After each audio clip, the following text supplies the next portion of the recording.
miles. Um, they are like, it's kind of like a Hawaiian-esque. It's like a vacation place for a lot of like dignitaries, royal people, and like families when they go on vacation.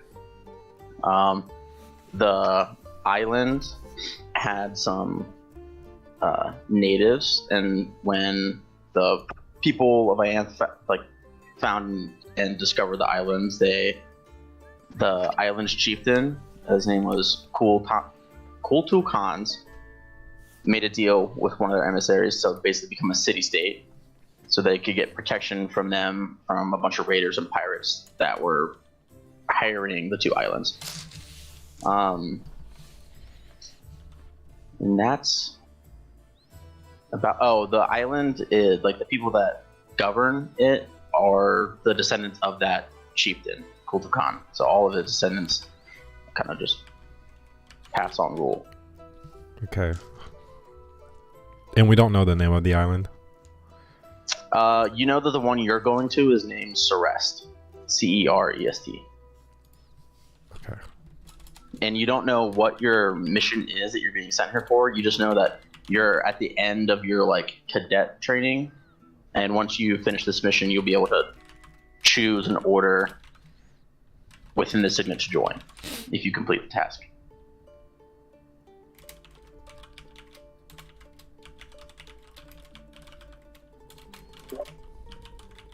Okay.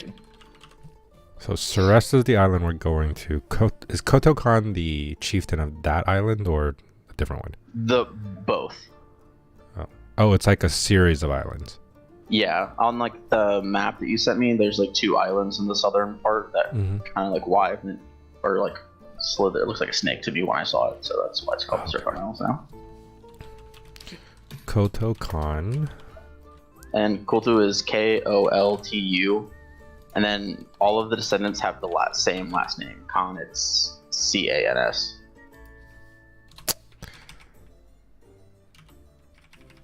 Cans, not K. Oh, Okay. like AHAN. No. So I didn't like the double K look. Koto Khan is the chieftain of the Serpent Islands. He was the Ianthian like kingdom met the like indigenous people X amount of like a significant number of years ago. Ex-chieftain. Yeah. You don't know the current chieftain's name. Okay. But you may find out later. Okay. I guess we'll find out the goals and everything when we get into it. You just know that you guys are, and you guys is I'm gonna say your character's name. You let me know if I pronounce it right. Is it Dalian? Dalian, yeah. Dalian.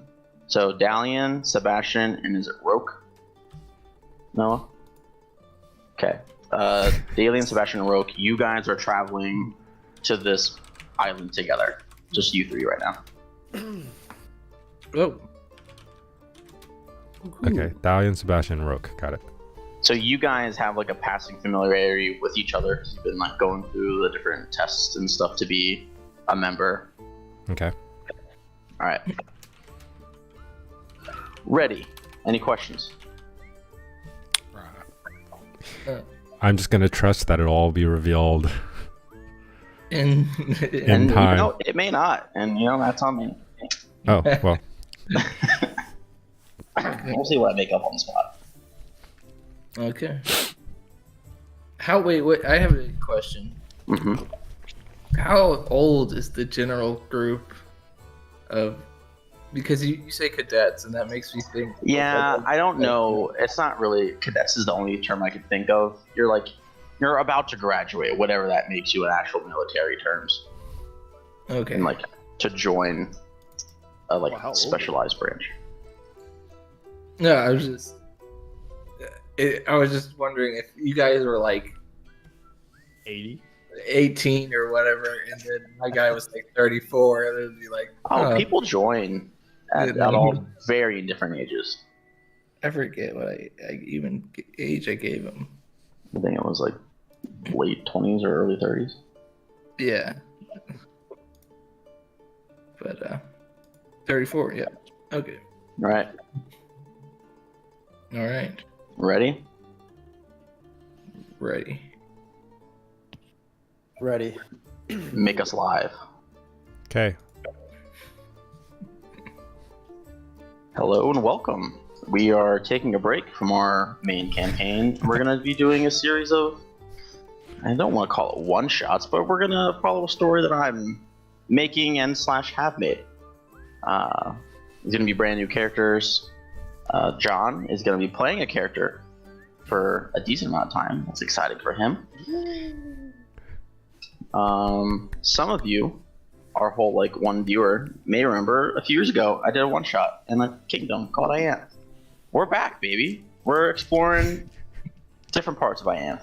And our characters aren't quite as powerful, but they're still strong. So our story is going to take place on 2 islands south of the main Ianthian continent. The island we begin our story at, his name is Serpent. We have Dalian, Sebastian, and Rogue coming in on a small charter ship that they took from the main island on their way to complete their last phase of training before they can choose an order to join in the Signet. The early morning sun is rising over the sea and brings warmth and life to this vibrant island community. And you guys are you're maybe a league away from shore, and you can see it looks almost like jungly. It's not like the tropical island you think of with a lot of open beaches and palm trees. It's more areas that are clearly thick jungle. That you can see large areas of fog beginning to come up as the sun burns away the dew from the night before. You can see the ocean lazily crashing against the harbor that you guys are fastly approaching. If you guys want to introduce your characters on this last little leg of the journey before you dock. Oh, we know each other. Sebastian is John's character, John Waller's character, right? Mm-hmm. And this is character, but he's been trying to make people go by his last name, Smug, but I don't know if that succeeded or not. So roll the d20. Just do a straight d20. We'll see. We'll see how it's catching on amongst the crew of the ship. Yeah. All right. Gonna roll actual dice. If he fails, I'm gonna call him Seb. Fair. That's an 18. Just straight 18 roll. Your guys' journey here took about a week, and you've gotten most of the crew to refer you by your last name with no real problem. Your other, we'll call them classmates, may take a little more convincing to really take hold of the new name you refer to by. Wait, They're just what's the last name? I'm sorry. Smug. Mug. Okay. What does Smug look like? So this was what I had in mind. So it's Paladin, right? I had in mind Heath Ledger from The Knight's Tale. If you get that, Okay. kind of I mean, he's a 20 charisma guy, so I'm assuming he's kind of that pretty boy. He has blonde dreads, but I guess the other distinctive feature about him is he has his armor is covered in leaf patterns, and there's leaves and flowers and stuff in his hair. That's kind of Very cool. yeah. What do we see when we see Roke? Noah? When you see Roke, you see he's pretty average height, and not a super big build. and he's just your ordinary kind of young up and coming man, like 20 years old, and he's got some like studded leather armor, but really it's just a real clean cut kind of like almost military uniform dress. He's usually pretty serious, and kind of as you guys are all standing and watching the island get closer, he's tries to be a poet. Well, he's pretty smart, so maybe he is. I don't know. Problem is, I'm not a poet, but he kind of looks out wistfully and says, "Not enjoyment and not sorrow is our destined or way, but to act that each tomorrow find us further than today." And then he just like kind of thinks he's pretty smart after he says that, and keeps staring off into the distance. But pretty clean cut guy. Tries to stray on the straight and narrow, kind of. Gotcha. Give me a performance check for your little haiku or sonnet there. Performance. We'll call her a DC 14. Let me see what my performance stat is. +3. I would get a 14 exactly. You got a 14 exactly? Yeah. So on the you see a bunch of the crew are like rustling around the ship, getting prepared to throw ropes over and dock into the harbor. And they're younger guys. They're in their early, probably, late teens, 17, 18, deckhands that been just working on the ship. You've seen them polishing the deck, helping in the kitchen, and they both look at you in like kind of a respectful manner. It's like, man, he knows what he's talking about. Yeah, sometimes you just think of it and it comes out. See, I told you he was smart. See how he's dressed? The other one kind of like nods to himself and throws a rope over her shoulder and starts running to the other end of the deck. Even if he hears him, he just tries to act like he doesn't hear him. Solid. And last but not least, Alien. What do we see when we look at you? I'll go ahead and try to fix it again. It's Dalian. Dalian. You're good. This would be a China. Just didn't, I didn't want to get to the point where there was no return and I have to stick with Dalian forever. Yeah. I'm gonna remember. But none of the crew. All the crew says. So okay. So you said that we were, and I think I kind of missed it. I had to go answer the door, but we're on a ship and we're going towards an island. Yeah, you guys are approaching Serpent after your guys' week-long travel from the mainland to this island for your assignment. You're getting close to getting docked and being met by the envoy or whoever's going to be receiving you guys to instruct you on what your task is here for your final assessment. I see. Okay, and I know these fools already, right? Yeah. You've competed in a number of challenges, tests, just living about the area where the Signet has their training grounds. You've seen them in passing, you've talked to them, you've eaten with them, fought. Okay.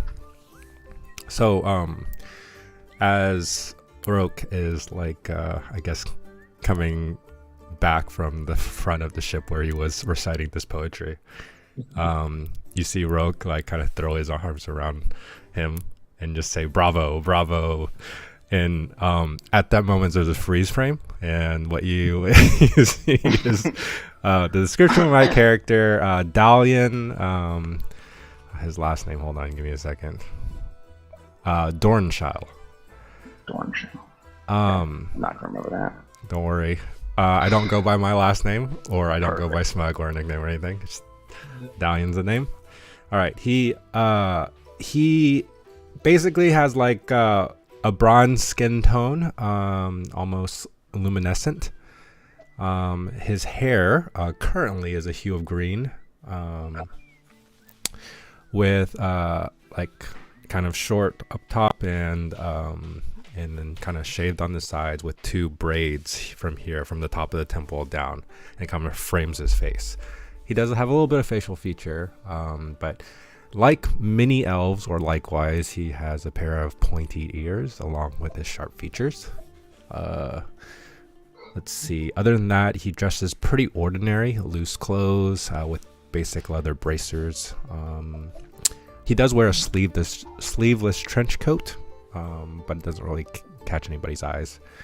The only unique thing that I can think of is that he does wear this penny-sized orb dangling from his, like on his neck. It's like a necklace type deal, and it kind of just swirls with like from different colors, like green to yellow, to red to blue.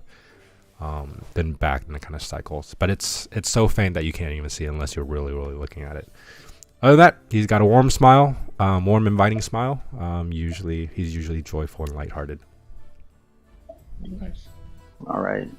You guys convene together as the captain calls all the other passengers to the main portion of the deck as we're finally pulling into the harbor. And the harbor, it's not as grand by any means as the harbor from the mainland when you left, but it's still impressive. One of the things that catches your eye almost instantly is a large fortress that is almost connected to where the harbor is. You can see a bunch of other ships going in and out for trade, or touring. The island is constantly bustling with people, and the fortress, is where you are going to ultimately be heading.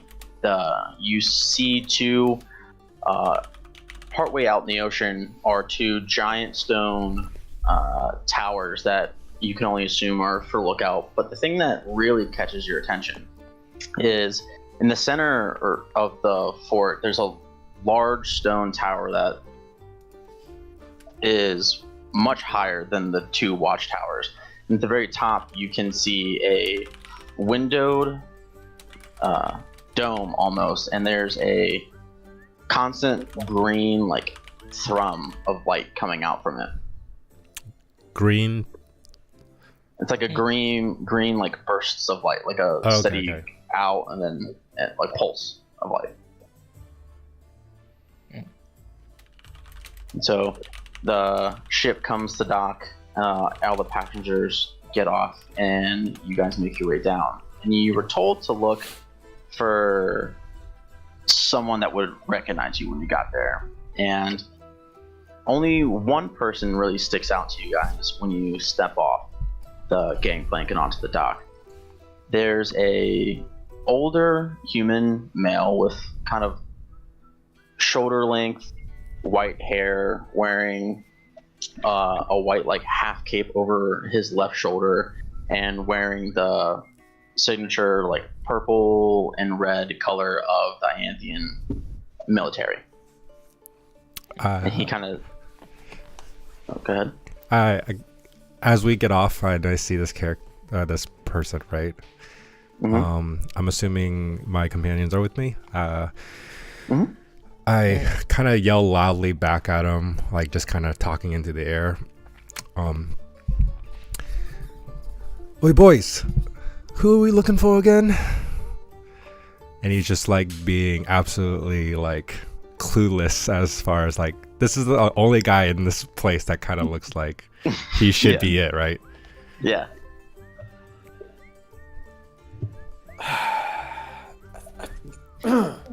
Bro, I think he's right there. Like, no doubt. I think he's right there.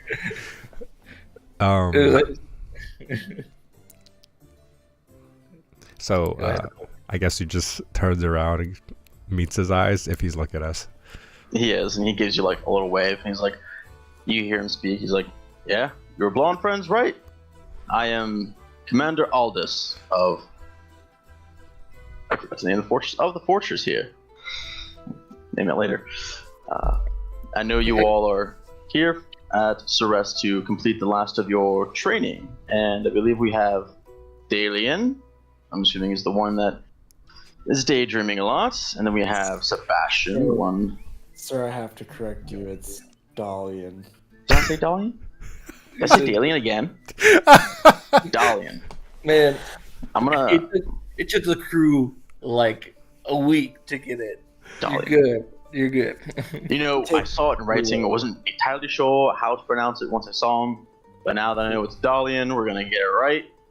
Oh, The All correct right. spelling would have one of those little things over the A, but well, it's a Fey pronunciation.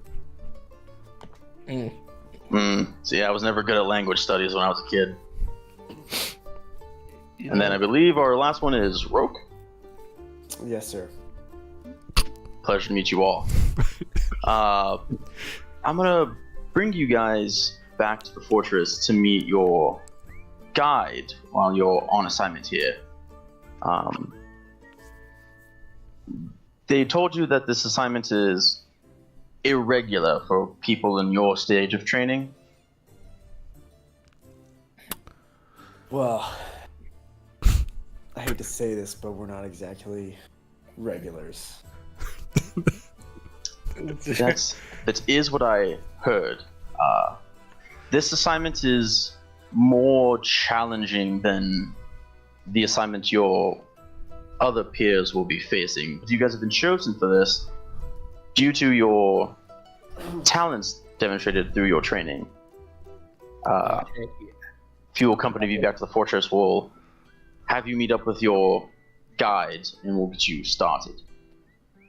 On the way back to the fortress, Rope just talks about like how easy most of the training's been so far. Just like annoying this guy.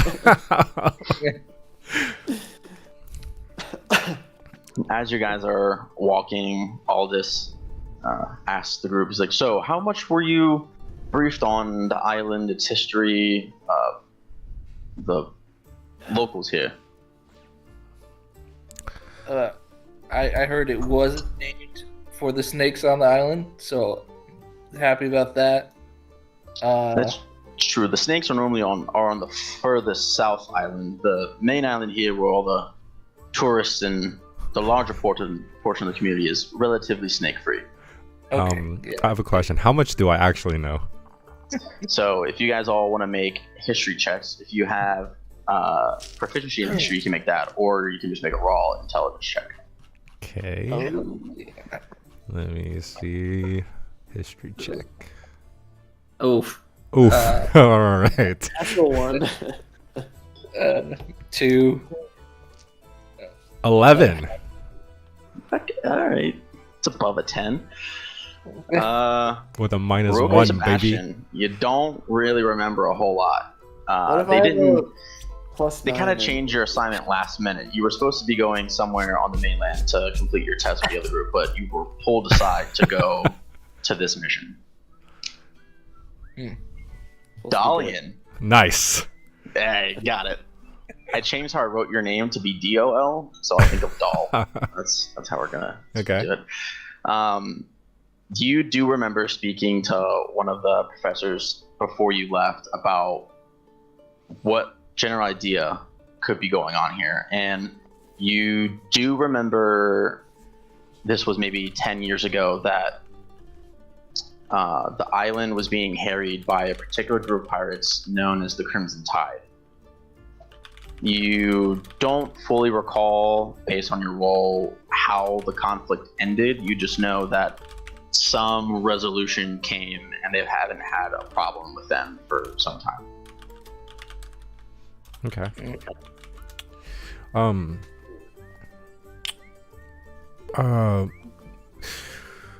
Not a whole lot, sir. I just knew this was kind of a crazy place 10 years ago. But kind of that's about it. Something to do with pirates, maybe. That's true. The islands have been beset by raiders and pirates for as long as Ianth's been helping reinforce the Isles and the local populace. They formed a larger group known as the Crimson Tide about 10 years ago, and that's when a lot of the destruction to the southernmost island occurred, since it was the most poorly defended. The former holder of my post was sadly killed while putting an end to the insurrection and the subsequent execution of their former captain.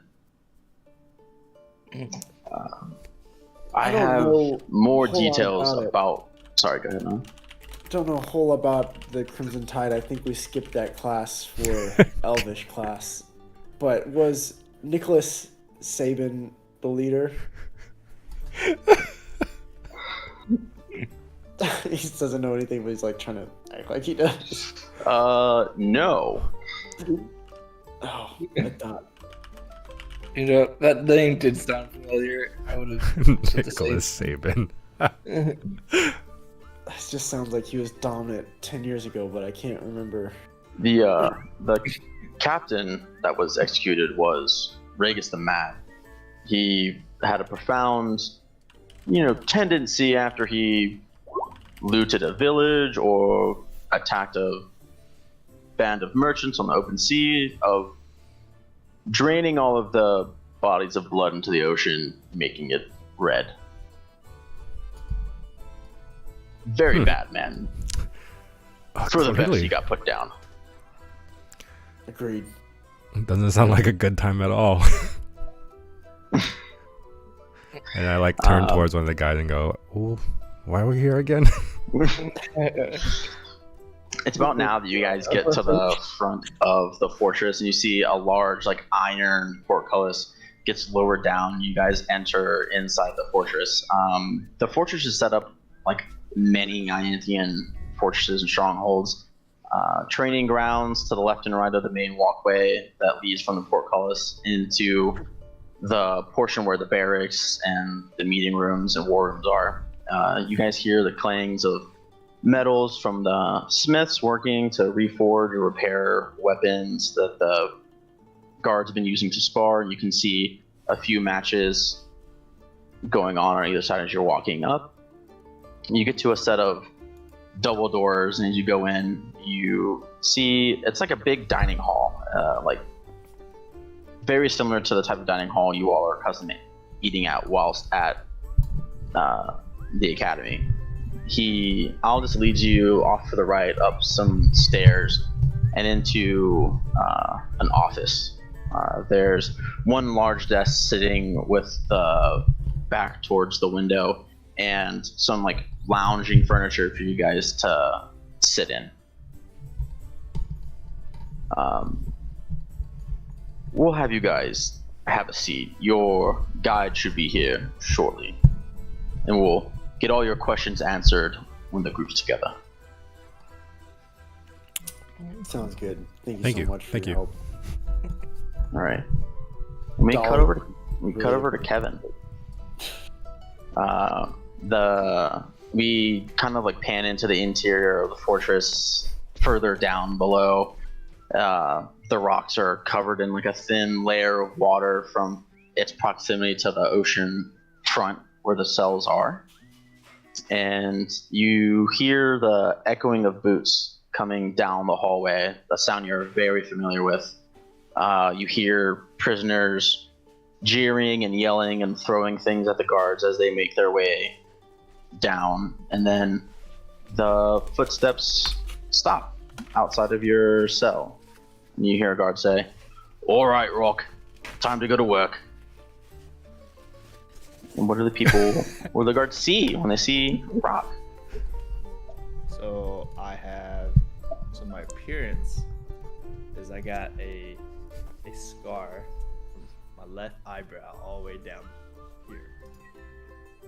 And I'm in a prisoner clothes right now. You are. Is it black? Right? Orange, maybe. Maybe it's orange. No, and they are saying the orange is the new black, but here it's just a standard tan colored tunic and pants. Am I handcuffed? No, you're in a cell. They didn't handcuff you. So, what's the job this time, you scalawags? You're going to be showing some tourists around where they tried to complete some assignments. Me? The infamous Captain Rock Seagull? All right. Enough. And How that one dare guard you. begins to put a key in the lock and open it. And then as you know the drill, by this point in time, you get escorted out. You go to the wall, turn around, hands behind your back, and they put manacles on you. And they start escorting you back up around, and you hear other prisoners jeering and saying, "It's unfair! What does that asshole get to leave his cell and gallivant around town while we all rot in here?" I yell back, "'Cause I'm the infamous Captain Rock Seagull, that's why." Wait, Rock Seagull? That's the bird. Alright. What do you go by? What? Do you go by? What do you go by? Call me Captain. Captain Rock. I should have known. The second guard kind of slams a baton at the prisoner's hand as he was like yelling at you, and they push you along and start leading you up the stairs, and you get to the kind of like the guard room where you know that you're at this point you're allowed to get your belongings back and change into the clothes that you'll need for the job you're being asked to do. And once you're all set, they lead you back up and you are brought back to the familiar doors where the Admiral hosts the meetings that you are particularly inclined to provide your services in exchange for time off your sentence. You guys hear footsteps approaching outside the door, and the door swings open, and you see a very colorful character enter the room. Colorful. Well, just No. Seagull Rock doesn't look like your Oh, I average see. Gianthian person. Gotcha. I was like, Colorful in personality. yeah. Yeah. Do The bad type of colorful. we know that he's in this room for us? Today, folks. All right. I'm walking in, right? Yeah, you come in, and as you come in, Aldous says, "Gentlemen, meet your guide, Rock Seagull. He possesses a unique set of knowledge pertaining to your mission." I said, wait. These scalawags? I'm supposed to escort these little guys around? You can't be Rock, serious. just keep them in more pieces than the last group. And if you try to run away again, the deal's done. You're just going to sit down there and rot forever. There's no hiding this. We hear this loud and clear. No. I thought I we were will gonna get warn you all. Rock's had some flights of fancy in the past, but he's assured me he's going to behave on his potentially last job. I Do I get any sense of acknowledgement from Rock was that? Seagull? What'd you Say say, John? Like, do I get any sense of like, yes, he wants to be good about this because this is potentially his way out?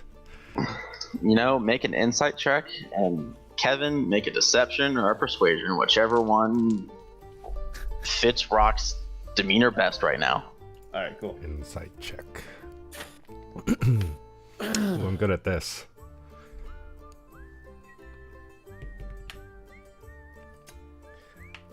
$15. 17.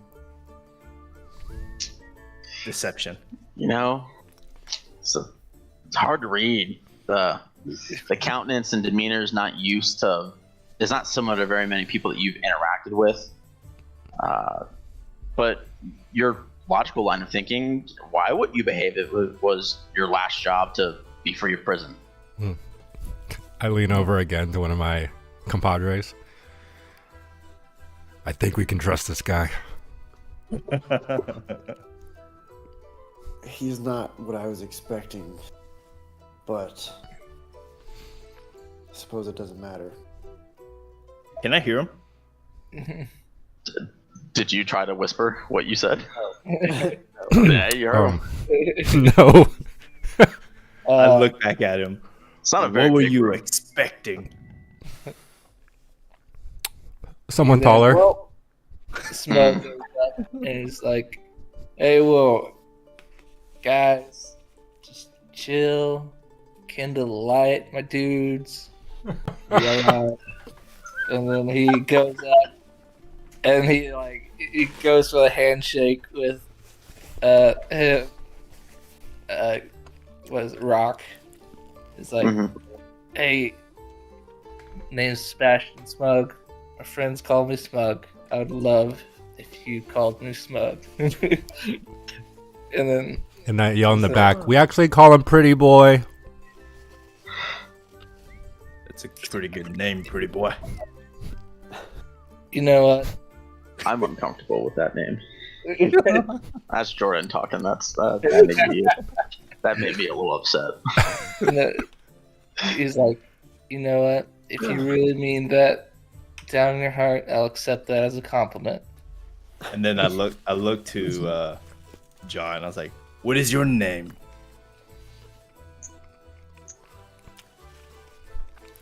Stallion. Did you say Dandelion? All right, Dandelion. I'm kind of intimidated by this guy. Then I looked over to the other guy. And who are you? I'm just standing with, like, you know, feet shoulder width apart and hands behind my back, just like you would, I don't know, if you wanted to be a little bit intimidating. My name is Roke. Sounds like your Roke. name is just a less sophisticated version of mine. Maybe you smell like you just came out of the dungeon. Or was it the sewer? Hmm. You kind of hear all this a mutter under those breaths, like, kind of one and the same. Hey, do I know like the mission? No, so as you guys are bantering amongst yourself, all this, you know, he was enjoying it for a little bit, but now he seems to be like checking a timepiece. And it's like, all right, gentlemen. To the matter at hand. The current chief, Altu Khan's son, Tile Khan, has returned from an expedition and has uncovered some quite disturbing news while returning from patrol.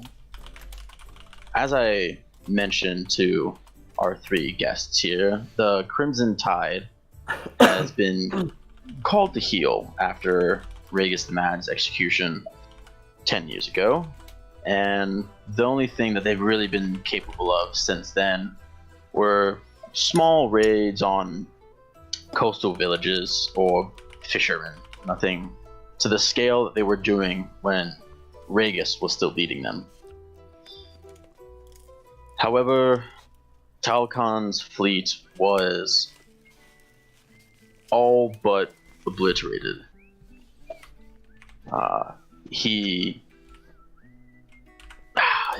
It'll be easier if I show you. And he reaches into a desk and he pulls out 5 pairs of, they look like glasses, like spectacles.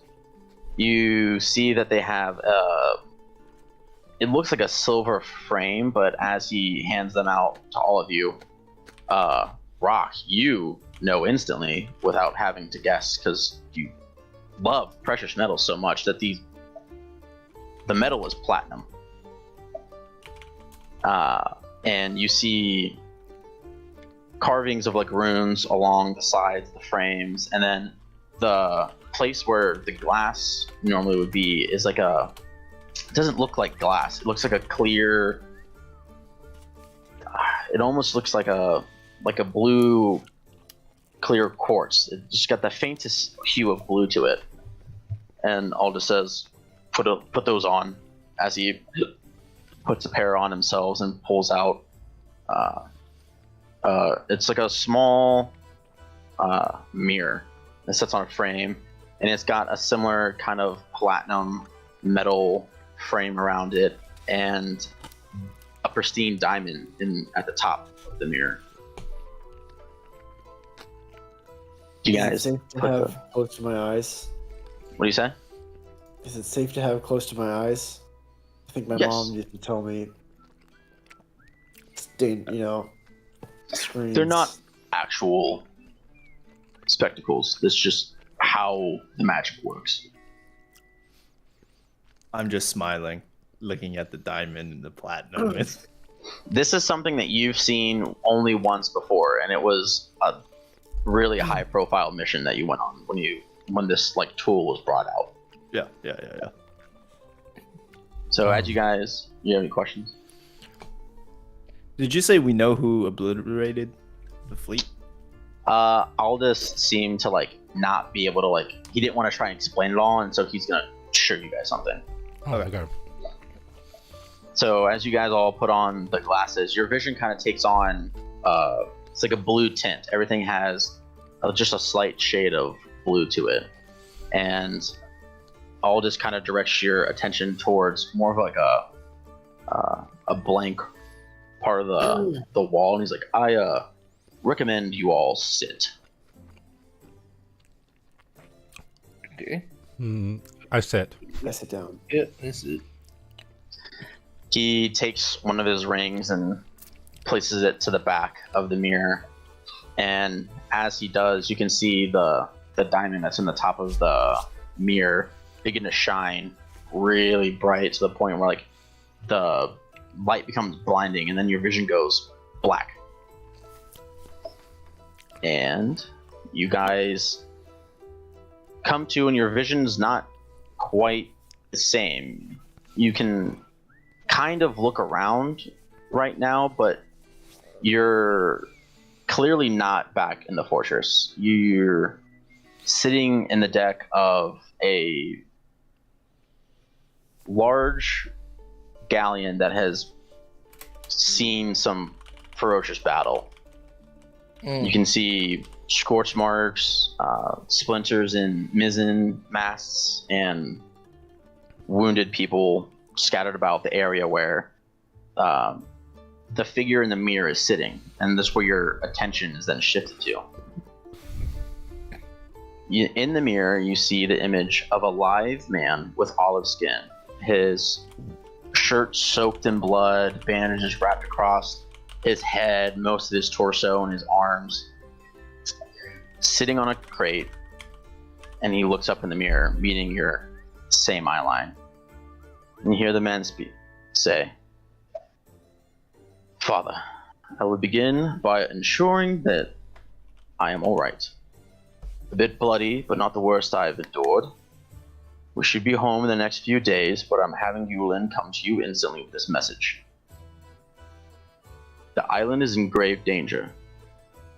During our return from our 3-week patrol, we came across a ship hanging flags that indicated they needed rescuing.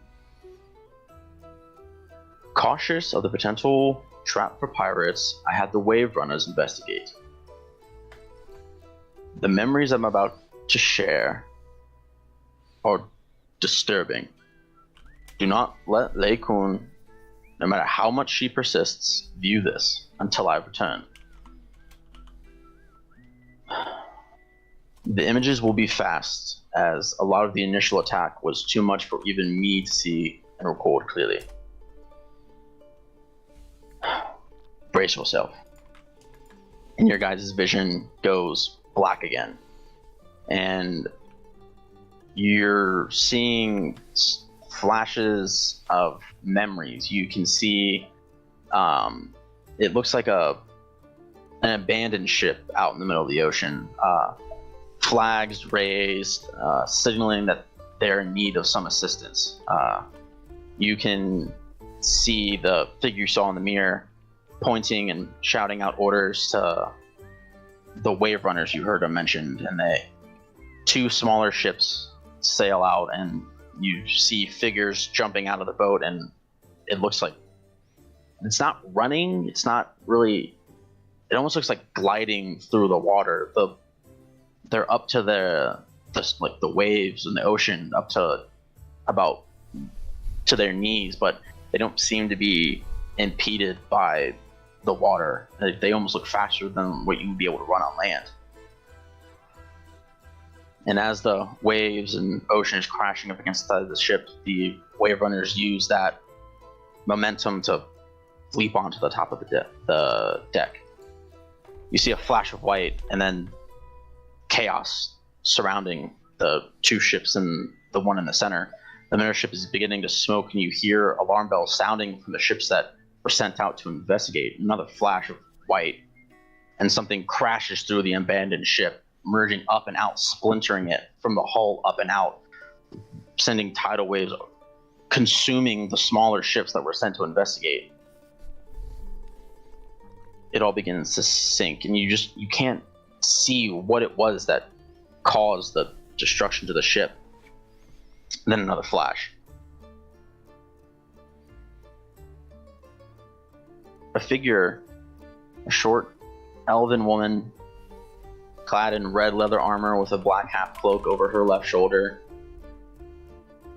looks to the man that you saw in the mirror and smiles and says, "Well, well, if it isn't little Tyel all grown up. Tell your father that the tide is coming, and to prepare for a return of our old arrangement. For what happened here happens to this entire island." And your guys' vision goes black. And you see the same man that you saw in the mirror sitting on the boat, beaten and bruised. His father, Corlin, has reassembled the Crimson Tide, but this new weapon they have destroyed two of our ships, and our escape serves only as a warning. You need to request immediate assistance from the Signet and have them send help. I'll see you soon. Love you. You guys' vision goes black again, and you come back to, and you're sitting back in the chairs that you sat down in before Aldous put his ring to the back of the mirror. Your head kind of hurts. You have vague memories that aren't your memories in places where they shouldn't be. It takes a moment, but the feelings pass. Your memories of the event taking form over the memories supplanted in there to show you what happened. Did it all feel real? It did feel real. You didn't. By the time that you saw Aldous or Talcun sitting at the looking in the mirror and talking to it, the sensations you get were just general aches and pains, nothing super painful. But it's definitely a disorienting feeling, it almost felt like you were thrust out of your own body, then put back in. An odd sensation that you're familiar with. Brock, you've had it done once before. The headache and the pain isn't as bad for you second time around. Do I recognize that lady? You do. You didn't belong to the same band of pirates as the Crimson Tide. They were a little rough around the edges for your particular tastes, but you're familiar with that individual. You know her to be former Captain Rage's first mate, Corlin. Did you ever meet him? Wait, what was the name? Of who? The female? former first mate. Oh, Did you say it? Ragus the Mad was the captain that was leading the Crimson Tide Pirates before they were stopped. Yeah. And What's his then name? Ragus, Ragus, the Mad. So I recognize all of them. You do recognize like the individual you saw in the mirror. You know him to be Talcon, the current chieftain's oldest son. And then you're the only one that recognized the name Laocoon, who is the youngest daughter of the chieftain.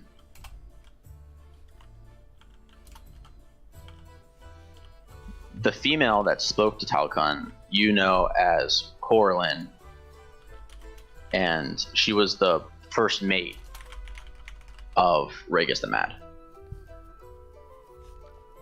I'm assuming the rest of us don't. Well, at least I don't. What was her name again?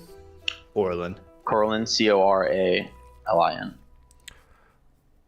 I'm It's assuming to the rest of Coraline. us, none of those figures are. None of them look all that familiar. Okay. All this does. Shut up, motorcycle. All this does speak up and say, I know you may have questions, but let me give you your assignment first. That way you can ask whatever questions all at the end. I should ask this earlier, but what's his name? The guy you've been talking to? Yeah. Aldis. Aldis. Aldis. Got it. Hey, Jordan. Mm-hmm. I start laughing out loud after I saw that. I said, ah ha ha. Corlin did a number on ya. That is true.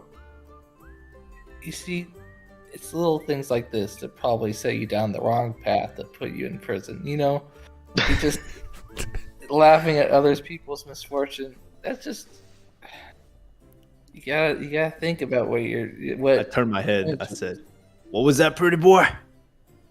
Oh, I hate it. Yeah. You know. You see, I'm saying this only because I care for you. This is why people don't like you. You just gotta, you gotta change the way you talk, man. It's just, What would you know about this culture, you landlubber? well, you know, I can assume landlubber isn't a positive thing, but I do in fact, love the land, so you got me there. Coral Land. Yeah. Anyway, Hey. what kidding. about this Corlin? What do you know about her? Were you asking me or were you asking I'm Rock to asking- ask me? He's Yeah. asking me, and then it's gonna Yeah. transfer through me to you. Yeah. You give me a history check, Kev.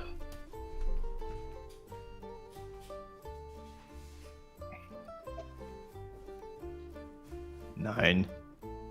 You have advantage because you're a pirate. 19. That's better. So you don't know her personally. The pirates that you led were a smaller group that did mostly, plundering. You didn't really kill a bunch of people unless you really had to. You're just really in it for the money. There are places that are relatively like safe havens for pirates along the islands that you've seen Corlin and the previous captain and their crew at before. You normally left wherever they came pretty quickly because most of their nights of drinking ended in someone dying. They're people not to be messed with, and you do know that she has some magical ability.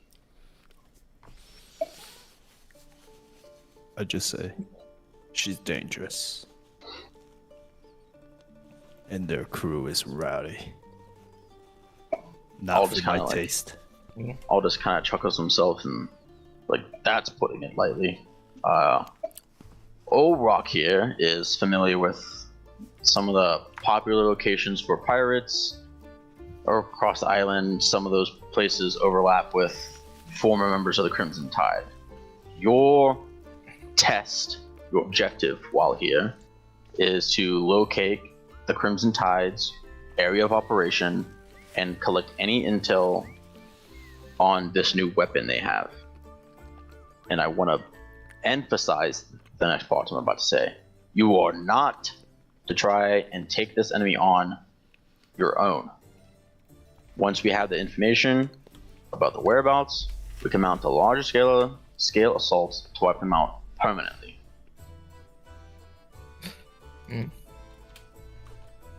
Don't worry, boss. You put the intel in intelligence. So Perfect. yeah. But do you We have would a never- plan? Sorry, go ahead. We'd never disobey direct orders, anyways. I'd love to hear that. Perfect. Yes. So is this the same Crimson Tide that was at large about 10 years ago? It does seem that Corlin is one of the same members from the previous group.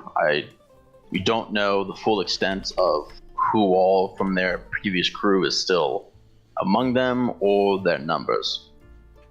We're certain that they haven't grown beyond where they were prior, but numbers mean little when they have something that's able to incapacitate our wave runners and obliterate ships the way they did.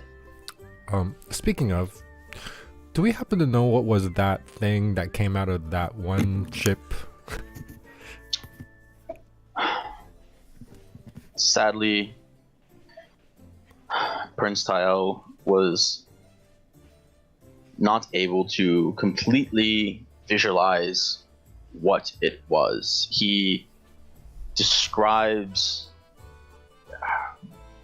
Normally, he is very adept at recalling information. He uses magic that enhances his senses and is what allows him to record information with the help of this device.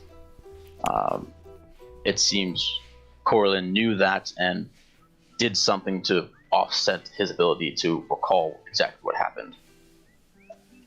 The only information about the weapon he was able to relay to us once he got back home was that something large and he swears metallic came up from the sea and splintered the boat.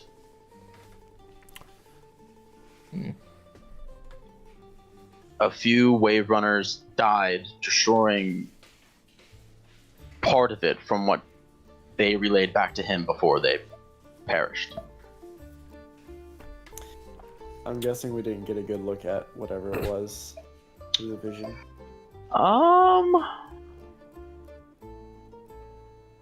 If you guys want, I'll let you guys do retroactive perception checks to try and see Heyo. if you make any more clarity out in the vision that you saw. All right. You said perception. Mm-hmm. If I roll in that 20, I know it's a submarine. No, The Typhoon class. Roll the 1. I was 14. 13, is that? 14. 14. I got less than that, so. I got a 6.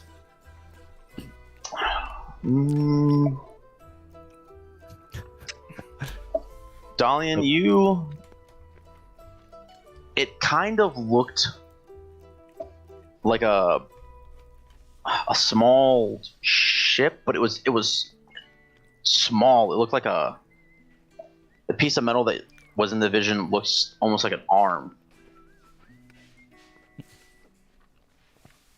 Okay. Wait, was it a ship or an arm? You can kind of make out in your mind. You saw a shadow underneath the surface of the water, Okay. and the thing that you saw more clearly, the metal-like object that jutted out, looked kind of like an arm. Oh, You're not- okay. You can't see in there's something great detail. underneath. Yeah, there was something underneath, and something went up to splinter the ship.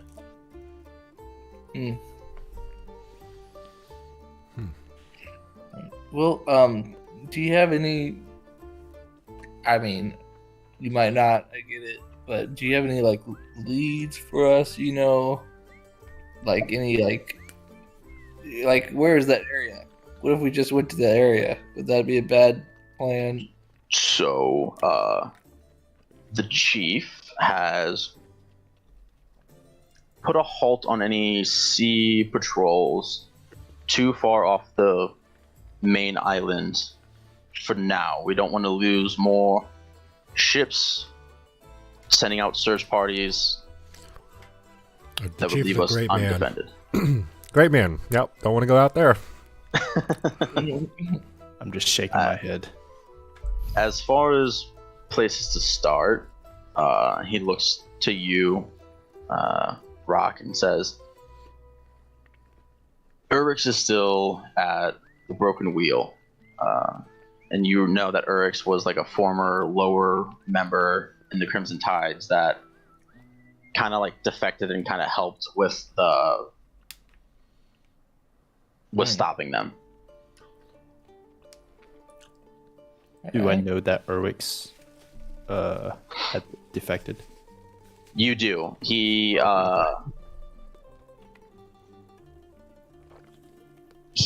stays away from the more dangerous pirate bars and taverns because people call him a turncoat. And, you know, you don't betray your kind. Mm-hmm. So, you know that the Broken Wheel is one of the... It's nicer by your standards for taverns that pirates frequent, but maybe would be seedy when other people go in and, you know, imbibe. All right, sounds like a plan. Let's do that. The other option, if you want to explore, is Other options. one of the wave runners is in critical condition at one of our recovery sites. I don't know. Last I heard, he was still unconscious, but that may be a place to garner information. I could try and alert you once I know they are awake. All right. Would you mind just telling us where he is?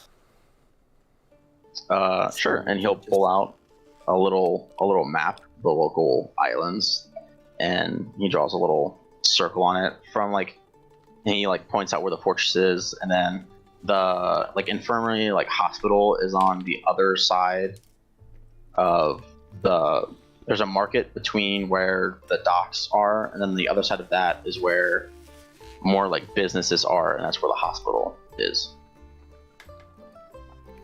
Perfect. Seagull, would you just take this for me? Thank you. I don't take it. I just look at him. And then I look at is it Aldous? Mm-hmm. I say, Aldous, before we go, where is my bird? Where is former Lord Baron Malchance?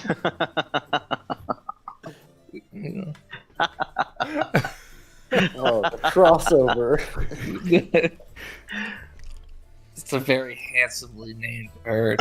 I believe he's still in his cage, and he motions to one of the guards to go fetch it. Where are my clothes? You're wearing your clothes. This isn't the. Are you drunk? How are you drunk? You got changed into all your clothes and your gear and stuff before the guards brought you up. Is he still handcuffed? Am I still handcuffed? You are, but as what they normally do when they go to release you on a job, the guard comes up and unlocks the manacles that were binding you, but puts on a little bracelet. And this is new. You've never had this on you before. It's like a little, like plain metal band, and there's a little. It looks like a sapphire, and like on the top part of the wristband. Really? Does he have a radius? Is this really necessary? After last time, yes. Yes, it is. Let's not talk about last time. While that's being put on everything, I'm like standing right next to him and looking at it. It's like, well, what does that do? Is that to me? Whoever. I'm mainly addressing the guy that just handcuffed you. Well, I mean, just cuffed you with the bracelet. And I would like to have the old handcuffs, if that's okay. The guard that like unshackled him. Okay, and hands them to you. Good thinking, Rogue. The guard responds to your question and says, "This is a new device we're gonna try out with old Rock here. We're gonna use it to keep an eye on him in case he gets a little, adventurous. We can rein him in a little bit." Yeah, we don't want him to go back to his old ways. We certainly don't. Not when you're so close to freedom and he kind of like jostles you. I just kind of shake him off me. Get off me. And Listen, there will. Oh, go Listen, ahead. The way that we work is as a team. Okay? This is how we've been so successful. That's fine. I'll be the team leader. Your job Here's the to problem. be a guide. Okay? You mean the leader of the group, not your guide, not your dog. I See, am the infamous Captain look at all Rock this. Single. Well, it's about that time, lads. On your way out of the fort, you'll stop at the smithy. He will provide you with some supplies before you leave. And you're all gonna, as at the academy, you're used to your stipends. I'm gonna go ahead and give you your stipend now for any things you want to purchase in preparation for your final assessment. Y'all get 100 gold. Each? what? Yeah, Nice. Wait, do I get it too? yeah. Wow, thank you so much. Dude, I'm a baller. Now, the smith will give you some general supplies, food, camping bags, stuff like that. If you don't already have it, he may still have a few healing potions. There's also an apothecary in town you could try. I know that a lot of them were bought when Prince Tile went on his excursion, his patrol. So their stocks may be refilled or they may not be, but it's somewhere for you to check. Nice. Just to be 100% clear, he is our guide and not our captain. Because I don't see You all figure out your team dynamic as you will. Work together, and Rock, don't let anyone die like last time. You have to try. It is not my fault they were so weak. That's, they shouldn't have been sent on that mission. I agree with you, but still, you didn't have to leave them there. Do you think these guys are better than last group? I mean, I think so. slower their moves. I like Sebastian's demeanor. I think he's got a good head on his shoulders for this group. Thank you.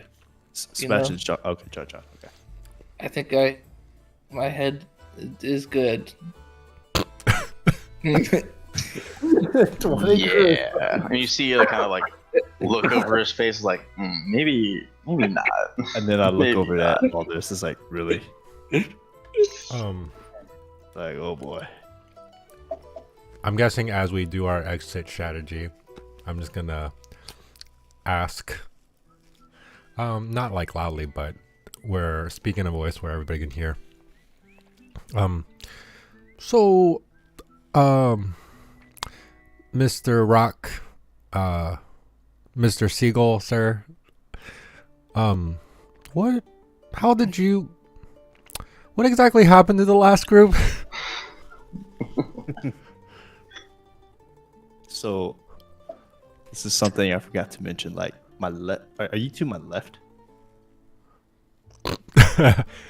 Sure, if it helps. Okay, my hearing is slightly bad on my left. So Speak up, Dandelion.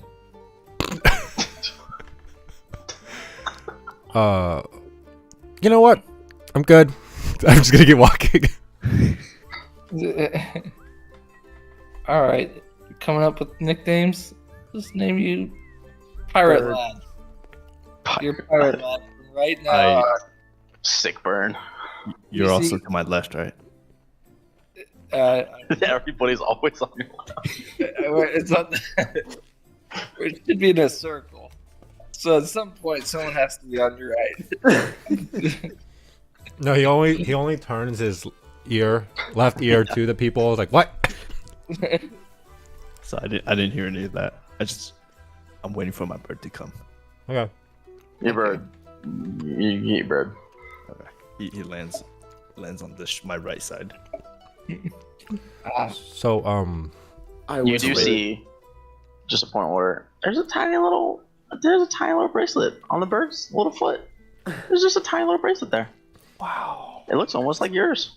that's so mean to the bird. it's matching accessories. The bird felt left out, and he had to get the same jewelry as you. Yeah, the Can I bird also. use Yeah, this? yeah. Wait, go ahead. Oh, go ahead. No, you're fine. You go. Yo, can I use this time to summon my steed? Sure. And so we'll say you guys make your way down to the same like courtyard where you guys were brought through, and as you're heading over to the smithy to get what supplies you guys don't have or whatever you think you may need, the smith does say, "Oh, you're that group Aldous is sending out, huh? Yep. Alrighty, I got some stuff here," and he like knocks over a crate and like starts digging around a bunch of stuff, and he brings out two little like medium-sized leather satchels and sets them on the table. He's like, "Well, in this one," he flips over one. He's like, "This one has, your basic healing potions," and then he flips over another one. He's like, "These ones are a bit better. There you go." Wait, no, So, sir. how many? So you have 3 regular and 3 greater. Okay, so that's what you meant by a bit better. Yeah, he don't know magic Regular, stuff. 3 He greater. just knows that when he drinks the one on the left, he feels a little bit better than when he drinks the one on the right. I'll take a regular. So No, Rogue we- steps in and he distributes the magic potions between like the 3 signet people. The signet recruits. Rock. Thank you so much for your help. We really thank you. We just really appreciate the support. So Of course, that's what I'm here for. You guys break any of your swords or weapons, bring them to me. I'll fix them. perfect. I say to the blacksmith, you do realize we're probably gonna need more healing potions, right? And you do realize that's what I have. You know what? Please, You happened know where the last damn trip. store is. Go shopping. You got money. I'm a prisoner. Wait, Yeah, he's a money prisoner. as a prisoner? Yeah, did he get a siphon as well? He did. Yeah, he did. He had like a bag on his shoulder, on his waist.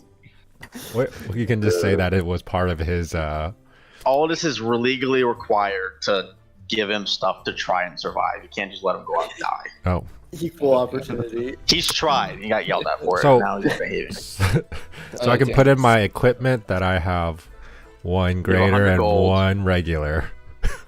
Yep. I need to get a pencil actually. Oh, you guys are funny. You said it like it wasn't true. You guys divide the potions however you want. Oh, I've- we already. He already did. Yeah. I was able to sneak one though. Okay. Try. Yeah, try. Yeah, go ahead. Wait, who are you sneaking it from? Pick your target wisely here. To be fair, Kev did say he was taking a normal one when the bags were first set out. So I'll say if you both roll dex checks, Noah and Kev, and whoever gets higher. Sounds good. Sounds fair. And while they're doing this, or never mind. Go ahead. Roll the dex. Dexterity could be worse. What'd you get? 15. No, I got 13. Who has the dex modifier? Wait, what do you say you got, Kev? 13. I got a 15. Oh, so you're just a little slow. You're not used to the manacles not being on you. You weren't quite fast enough to grab it. That's Listen, Rock, we will do our best to keep you alive. keep me alive. But, our just priority right now is the three main guys in this mission, and we really do appreciate your help as a basically informant, criminal informant. I'm assuming that's what your job is. So Just remember this when you're about to die. well, listen, we're not trying to threat you. We're all on the same side here. We don't need to threaten each other.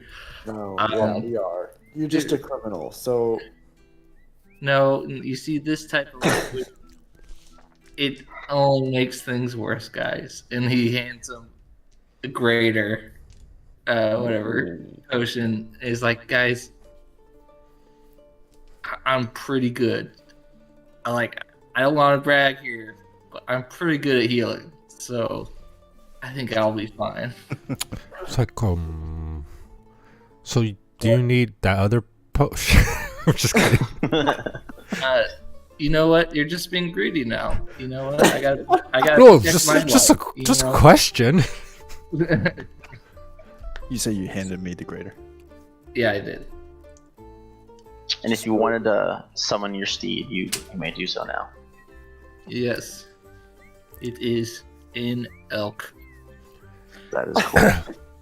Smug always lets Dalian ride it, right? And No. Oh, okay. I just he doesn't let anyone else ride him. Actually, but for you guys, Jordan, I don't know whether or not my character actually has this or not, but my background gave me a mule and a cart, so Brought it on the ship. I don't know if they brought it on the ship. Probably not, right?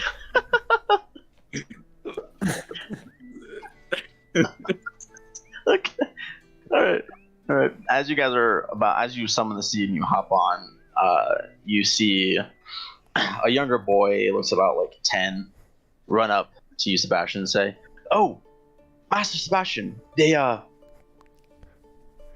of one of your requests when you got here was a cart and mule, right?" Yes. You know Do you want us to prepare that for you now, or did you want to come back and get it? Let's just do that now. So these guys don't have to be on their feet the whole time. Right away, sir. One moment. And you see a little kid scampers off back into the stables, and a few minutes later you see this old mule start pulling this cart, and it looks like the cart is just shaking from normal movement from getting dragged across the uneven road. But you definitely see that one of the legs is definitely every few feet it lifts a little bit to the left, and then it goes back, and it just doesn't look like it's going to be the smoothest ride for you. Guys, But it's a ride. Hey guys, isn't she a beaut? You just don't get much better than that. I take a look at the elk. Yeah, I couldn't think of anything better. But we do have an old man with us. I think we better have Rock sit in the cart. I'm actually 26. They keep calling you Old Man Rock. How did you hear me? You're on his right. I was on my right this time. We find out a few sessions later. It's just selective hearing. He just his other ear's fine. He can only hear what the bird says, so he has to wait for the bird to repeat it. I do That's funny. hearing. Nah. I guess I'll drive the cart.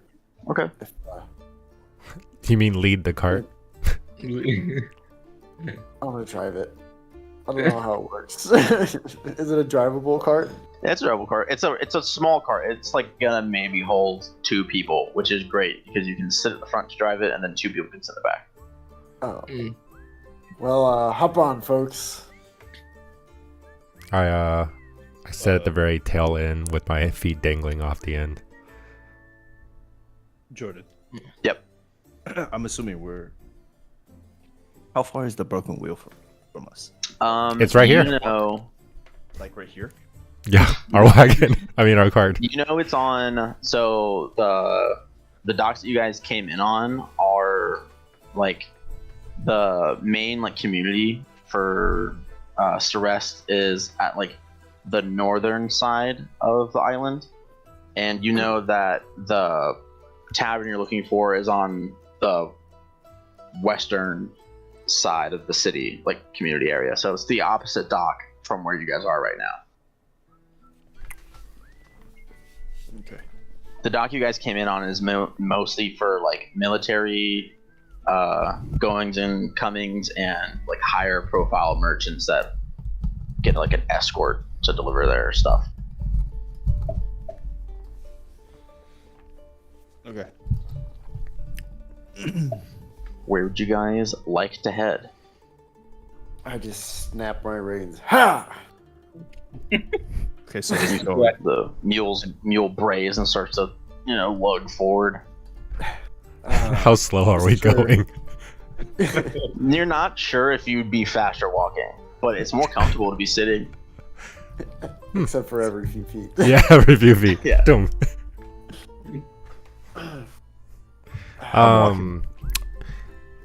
I suppose the Seems broken good. wheel? Yeah. So I think I we see should. them going one way, right? And I'm like, guys, it's behind us. Like pointing that direction. Just let me get this thing turned around real quick. 3-point turn. 3-point turn. Yeah. This is something that would have been nice to know beforehand. You, just let us know. You have expertise in this field. Just, if you're gonna leader, if you're gonna be our leader, we kind of want to see that leadership. Jordan, are there like signs like on the street, like street signs or like? So it's the island of Celeste isn't set up like a normal like city or even a village. It's still got a lot of its like tribal like community style like layout to the environment. You can see definitely like the place with the most like signage or like city like build is the docks you guys came in on. They have the first like few roads you go into the island are like merchant style kiosk stores that you're very familiar with, like from the mainland and from other places that you sail to Rock. They're just selling goods that are coming to and fro the island. But as you get further in towards the western side of the island, where the tavern to be, it gets a little more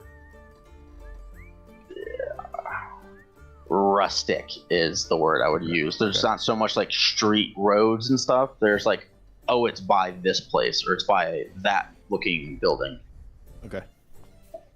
And then, so I guess John was saying something. I looked over. What'd you say? You know what? Don't worry about it. So, Rock, what do you know about these wave runners?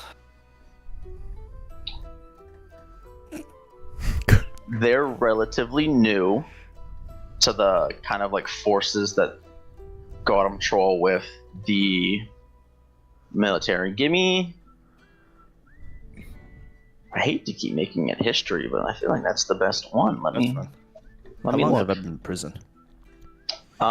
You've been you're familiar with you've been to like Ceres, like these two islands for the most of your life, but you've been imprisoned on the main island here for almost a year. Ooh, nice. Looks like it. You can also give me a persuasion roll if you want. You can say that you maybe talked to one of the guards and tell me a little bit more about him. Whatever one you want to do. I'll probably do the history. Okay. Nat 20, baby. +5. Damn. You get 25. He knows the name of every wave runner. Okay. Wow. Let me go to a different document. I didn't think you were gonna. The Wave Runners were developed in. No. You know the Wave Runners are a new type of boarding team that the chieftain and Prince Terrell came up with to try and minimize casualties when boarding ships. So they use a type of enchanted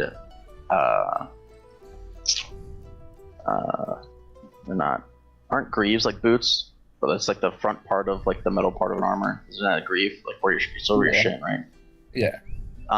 They use enchanted greaves that let them move through water at a faster pace without being limited by like the effects of like a ring of water walking. So they don't have to combat the terrain of the waves. Okay. They just cut through it and they're able to glide forward. Ooh. I said, that's a special kind of team. And you know there aren't You- many. There are a handful. So these guys probably never seen any of them, right? You've never even seen one. Okay. So I just say, these guys, I was told once, and I couldn't believe it, but they run on water. Nah. I thought the name was Wave Runner. You know what? That's, I'm kind of halfway doubting it too. Okay, but we did see these wave runners in our little. You did see like small, like human shaped like figures getting out of the boats that were surrounding the Oh, okay. abandoned one, Oh, okay. and like kind of gliding through the water. Then I said, you remember the vision? Yeah. Yep. Yes. Those are wave runners. You maybe saw 4 in total in the vision. You saw 2 get out of each ship. 4 in total. So I was. Wait, he's just saying everything we already seen. It seems like you sailor types really just want to drink alcohol all the time. And that's, that's fine if you want to do that. But basically, I was wondering if after we hit the tavern, we'd just get some to-go cups and bring it to this wave runner who's in the hospital and really just make his day. And he'll probably tell us some information. You think that's a good idea? Wait, the wave runner in critical condition. Yeah. Unconscious. Maybe he just needs a little bit of booze to wake him up. Who knows? I say, rum will always make everything better. Exactly. Nice. I knew that's Good how you- idea, boy. Except for decision making. It really does hurt decision making sometimes. So, But But I feel like it sometimes enhances the story. yeah, yeah. You're right. Okay. I guess we're on the road, right? Walking, Yeah. riding. Yeah, you're making your way through the getting your way to the tavern, and it becomes a little more difficult to navigate the traffic moving in and out once you get out of the area where there's more like well-established roads and you're kind of just walking on like other established like footpaths or tracks carved into the ground by carts and stuff. Um, it was early morning when you guys got there. I'll say we're probably like mid-afternoon. It's like afternoonish when you guys are moving. So you get there in probably like an hour. Nice. You know, If you guys want to just jump to the tavern, you can do that. Yeah. I mean, after I tie up the. I'm assuming. Hey, you know, Okay. go ask them if there's a spot for us to park old Bessie here. Oh yeah. Wait, I'll who'd just you be ask? out here.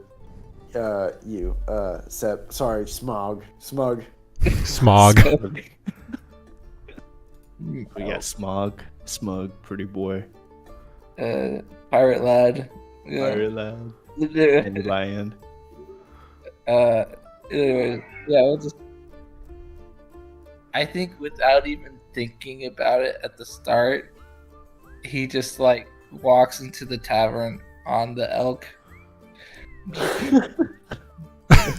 Like right. You know, okay. Let me describe the building you're coming up to, and Okay. maybe you can rethink that decision, or you can commit to it, and we'll give it our best shot. The tavern you guys come up to, you're on like another dock. It's kind of off the main like harbor on the western side. It's a seedy looking dive bar. You see over top of the main archway, you see a broken wheel from the mast of a ship, and it's kind of hanging and across in like jagged letters, and the W and wheel is kind of broken off and hanging, and so is the E at the end of it.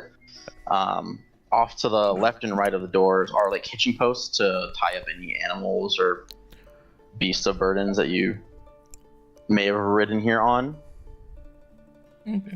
Oh well, it's just right there. Yeah. Mr. Captain Seagull, could you tie up this mule for me real I quick? just keep walking past and going to the tavern.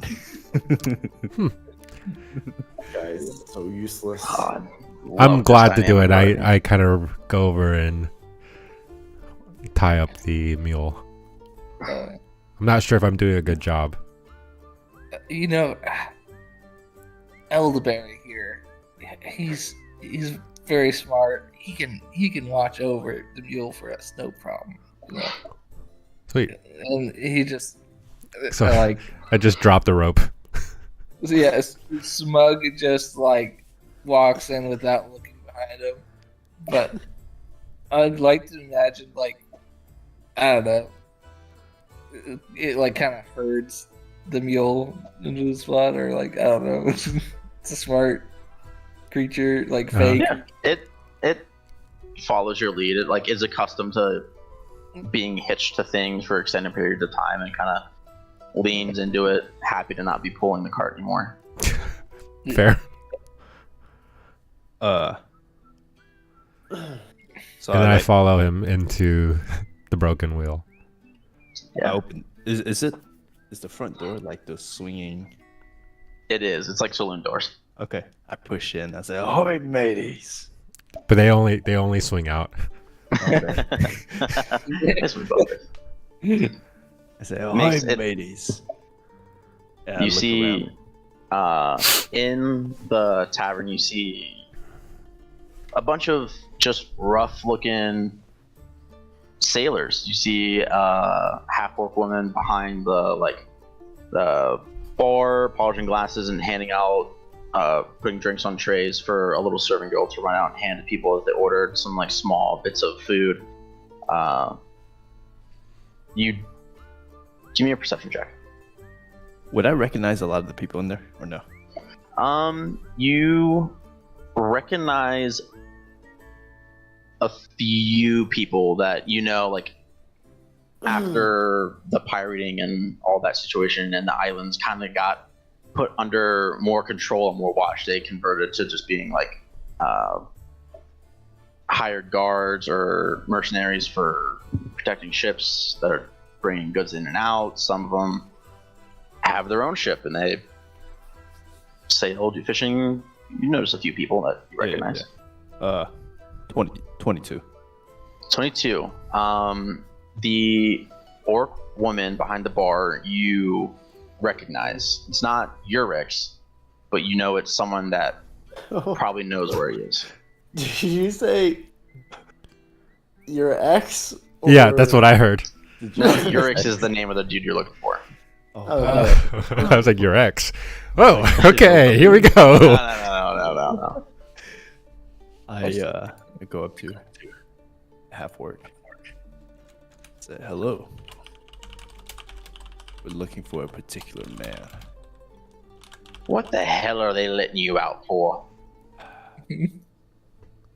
To escort these landlubbers. I just kind of point these newcomers again. Oh, new faces. I'd love to see it. How are you boys doing? I'm just beaming. Just ear to ear smile. I say go easy on them. Oh, this one's so happy. That's not the normal expression our fine patrons have when they come to our lovely establishment. And as she like gestures around the room, you see like doesn't look the best. A lot of the tables are like, some of them are just completely knocked over. They're men sleeping, probably from drinking too much. Other people are like savagely downing food that they haven't been able to enjoy since they've been out at sea for a long time. You notice one kind of, he looks to be in his like early 20s, dwarf male, kind of like going over the overturned table, trying to like move the guy up off it so he could set it back up and drag him outside, but he doesn't seem like he's got quite the strength to do it, so he's doing his best though. I have dancing lights as one of my cantrips, and I kind of wave my fingers and make little dancing lights around the bracelet that Roxy is wearing. Oh my. I see they took some more precautions this time. What does that do? I guess that's what happens when you get caught. Wait, that doesn't. A second time. Wait, is he on my left? He wasn't talking to you anyway, so. Anyways. Now, for all of Rock's many bad qualities, he does have some good ones, so don't be too quick to judge him. He can be quite handy and gives you like a look up and down. Oh gosh, not this again. Where is her ex? And like her, like normally like her like energetic, like happy demeanor kind of like shifts and is like, Where's the turncoat? now why are we asking about him, darling? We need to get some information out of him. Yes, handsome lad. I have a question. If your ex is a turncoat because he worked with the government to help us take care of the... I'm just having some problems because it seems like our main man here, like he's working for the government and getting paid. So is he also a turncoat? Should we label him turncoat or? I interrupt him and say, you know what? Him, you can have fun with. She kind of giggles at your question and is like, well, you see, Urix He wasn't a real pirate. decision to give up Captain Ragus was a little more influential than our friend Rock here, helping the guards solve a few problems here and there. The Crimson Tide, about 10 years ago, they were in control of almost all of the Serpent Isles. The chieftain was having to pay exorbitant protection fees, I guess you want to call it, but they didn't really protect anything. They burnt a lot of our shit. But Worst type of protection.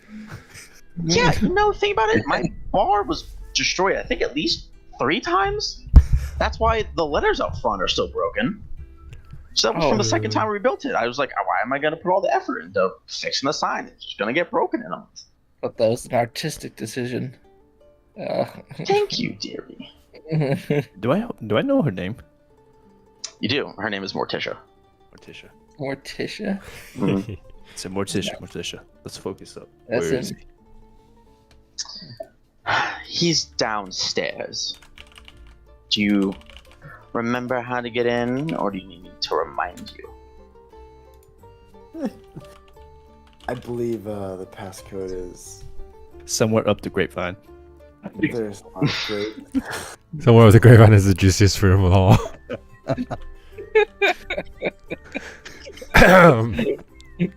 It's a very common phrase in this world. When people open up like secret phrase for dummies, that is the first one on the list. Goodness. All right. I mean, well, do I know? Yeah, you remember. Okay, I said yeah. I remember. All I start right. heading downstairs. You boys behave. Don't make me come down there. And you guys, you lead the rest of the group around back into the kitchen, into a little storeroom, and you know that behind it looks like a pallet that has a bunch of like rice and grain on it. You know that behind that there's a lever, and if you switch it, it raises the pallet up, and there's a stairwell that will lead you down. Okay. all I right. go down. I do all that. Okay. I guess we follow. Before we go down there, I have to pee really bad. Do you guys want to take a break before we go down there? Perfect. Sure. All right. Cool.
What's up, John John?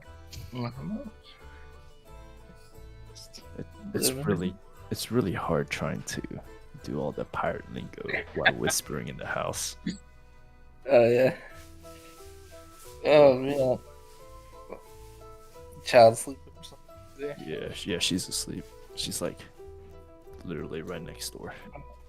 Yeah. Oh man.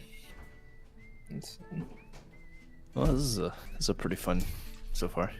Yeah, it's enjoying pretty good. I forgot what everyone looked like though.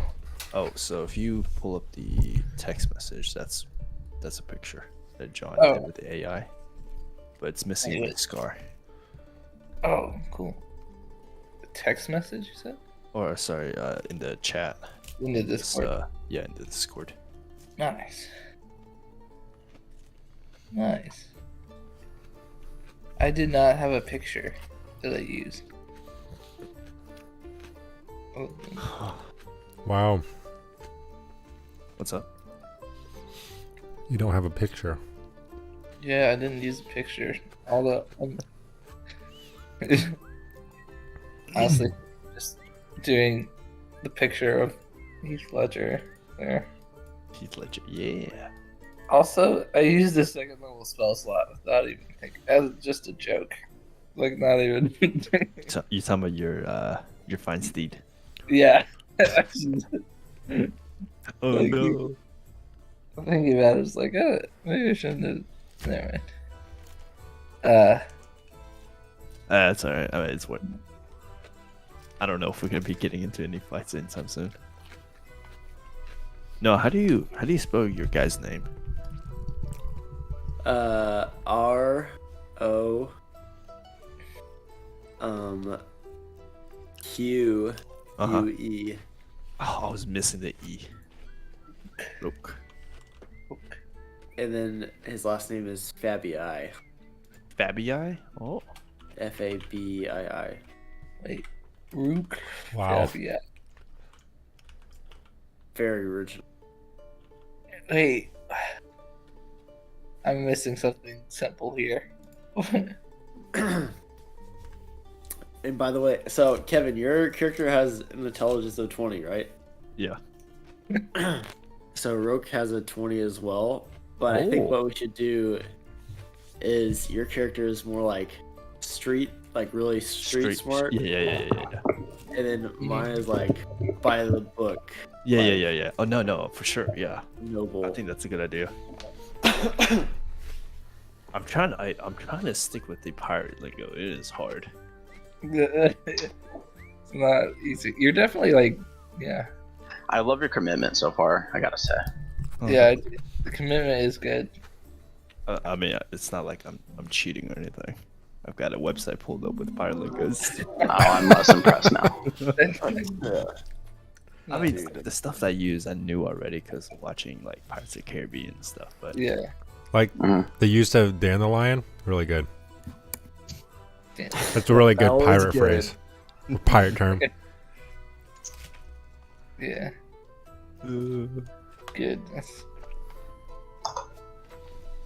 All right. Is everyone ready? I'm ready. Wait, actually, I do have a quick question. Sure. Did everyone? What did we do about magic items? I didn't even. I forgot to do that before you guys left the fortress. Let's say it's in the bag. It could be given through underground means. It could be anything, really. Guys. Can we find it in his bar? Can we be given by Eric's? Can Your we ex? beat it out of some people? Maybe. Let's. I am okay with rewinding real quick. I'll just make it really quick. I'm always down for magic items. Redconning. Yeah. Okay. Yeah. All right. Hey, Rock, remember back in the Fortress. Yeah. You're gonna say Rock stole a bag of magic items on his way out.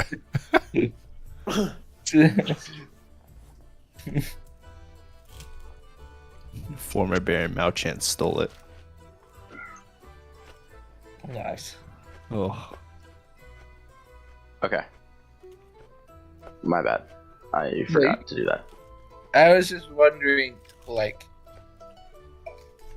I didn't know if No, I have it in my notes that I was supposed to do it after you talked to the blacksmith, but in the hubbub, I forgot to have Aldous tell you about the person who was supposed to give it to you. Wibbly wobbly, timey wimey's a weird soup. They go back.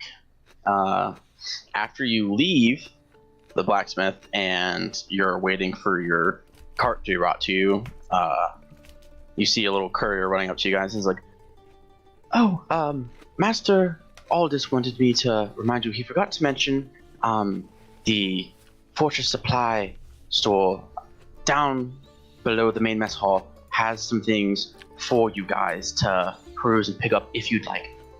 He apologizes for forgetting your banter, as he put it, threw him off. You know. Way to go, Rock. Yeah. Okay, guys. I guess we hit there. Okay. You guys make your way. You've been there before. Rock, you normally are. This is where you get escorted and they take your things from you and they keep it. It's going to be strange for you to take things out this time that didn't originally belong to you. You make your way down and there's... it looks like, you know, those old school pawn shops where there's like a small little window and it's like iron bars around like the counter before you guys can see. Behind it you see a small, older, gnomish woman. She pretty? Doesn't look... no. Doesn't look... She looks stockier than like most gnomes that you would have seen. She definitely has worked for a large portion of her life, and she's worked pretty hard. And she turns around and looks at you guys and says, "Oh, Rock, are you back to check in your supplies when you go back to the cell?" Haha, very funny. We are here to pick up some stuff. Pick up some booty. Wow. Okay. I'm afraid I'm a bit... Oh, you know... Oh. Items. I understand. I understand. Forgive me. Aldous sent you, correct? Yes. All right. Perfect. Oh, I have dude. some stuff squirreled away you guys can peruse through. And how we're going to do this is you guys are all going to individually roll d6, and you let me know what number you rolled. Nice. D6.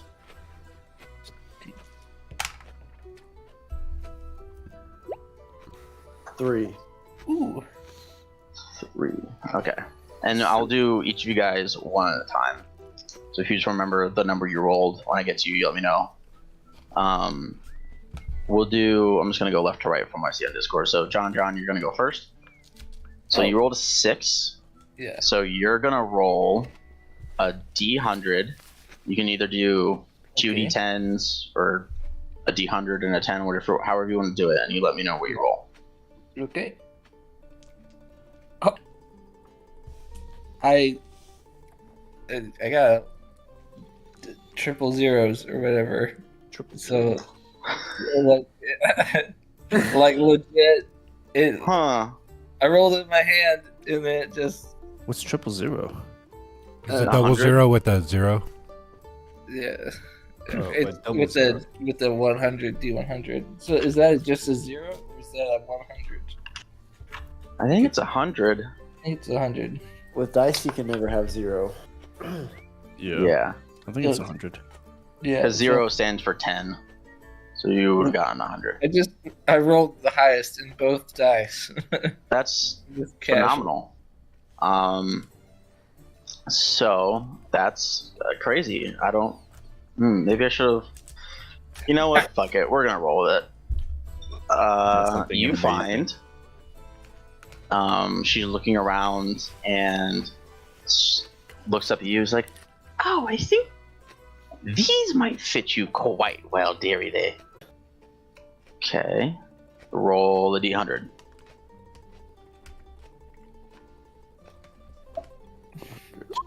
$71. Ooh. 71. You have a 5th level spell scroll. Let me see. I need you to roll D4 now. That's 2. pretty cool. 2. Okay. Oh, it's the wizard spell list. Oh, that fits for you. Oh, that's nice. Are you a wizard, Harry? I am a wizard. Oh. But are you a Alright. hairy wizard? And sorry, this one has the most rolls. I need you to roll D6 again. Oh boy. 6. 5. 5. Okay. And then roll a D100 again. You have a scroll of modify memory. Whoa. Okay, so how does it work as a wizard if you have a scroll? What's the highest level spell you can cast? Is it 6th or 5th right now? 6. 6th. So you don't have to make a check to use it since it's a spell of a level you can cast. So when you basically use an action to cast this spell as a scroll. But I believe being a wizard, you can copy it into your spell book and be able to cast it forever. It's not free, right? It's not have free. to I don't remember the exact rules for the amount of stuff you have to spend to do it.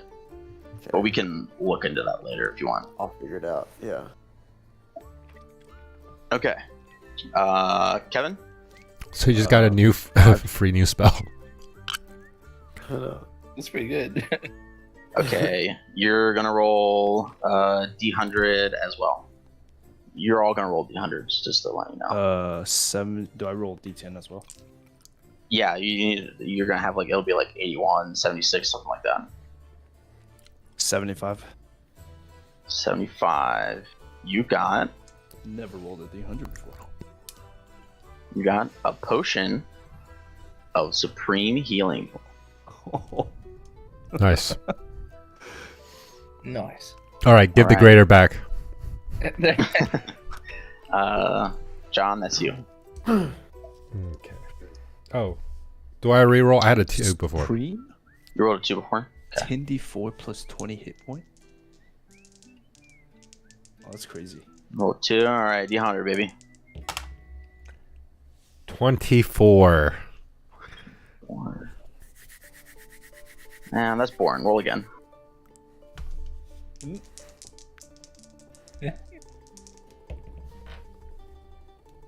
Goodness. 27. That's way different. One more time. Yeah. You got the same item twice, and it's lame, and everyone else got cool stuff. I want to give you something cool. 69. Nice. Nice. Okay.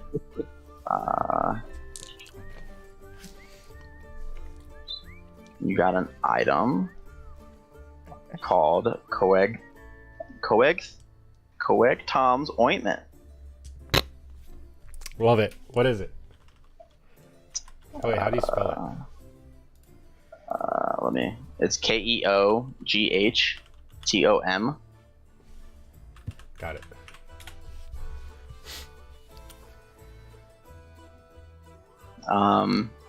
Basically, if you put it on a poison wound or you swallow it, it detoxifies poisons and disease.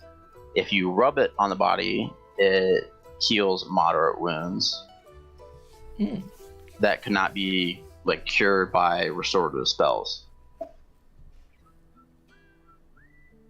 Oh. Is it like a one-time use thing? I believe it is.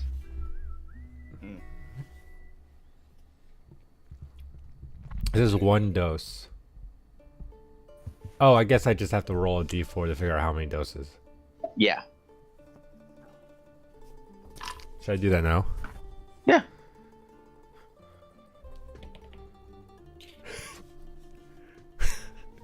One. We reroll ones. One. Reroll ones. If you roll another one, you're just gonna get 2. Yeah, I definitely rolled one. All right, you get 2 doses of it. Well, I already get 2 doses of it, rolling a 1. Oh, It's 1d4 Okay. plus 1.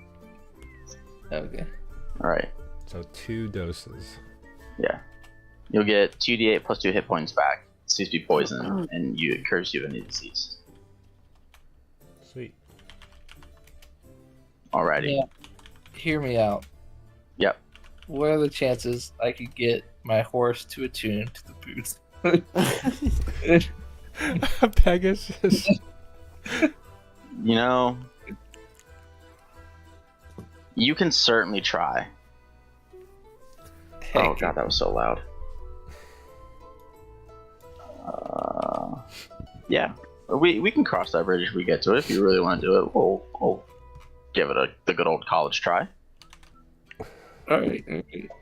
When we get to it, whenever it is. All right, and fast forward in time back into the tavern, like nothing changed. Yep. Okay.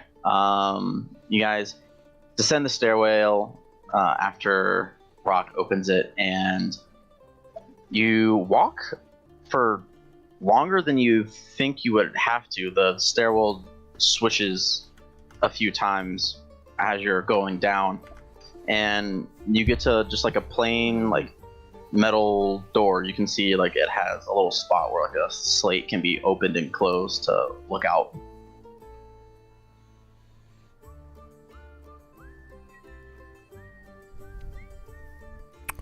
All right.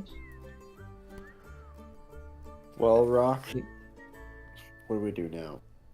Sorry, I was reading something. My bad. What'd you say? Anyone there? You came down the stairs and you're in front of like a metal door that has a little slate that people can, like, from the other side, can look to see who's out there. I knock on the door. As I was about to knock on the door as well. Alright, okay. The little slate opens up and you hear like a gruff voice and say, "Who's there?" Rock. Dalian. Smug. Roke. What? We all saying our names? What's the deal here? I don't know. I was just saying my name. Right. You know who I am. The farther up the vine, the juicier the fruit. the guy like standing at the door. You can sign. He looking at his eyes. You can tell he looks like to be an older human man. He's like, "Fee this time." What? A fee? Yeah. Come on, Rock. Do I You're up. remember You're our paying up guy. a fee? Do I recognize this guy? You do recognize the individual, and the last time you were let in with the thieves can't like knock that you know that pirates use to get in, but you didn't leave on the best terms with this guy, and he doesn't seem to want to let you in. Oh no. I'm assuming you can't just break this door open. You can certainly try. I speak. It says, Sir, just wanted to let you know that us fellas here are coming on. Let's just say that we have your friend here as a guide. It's a guide, right?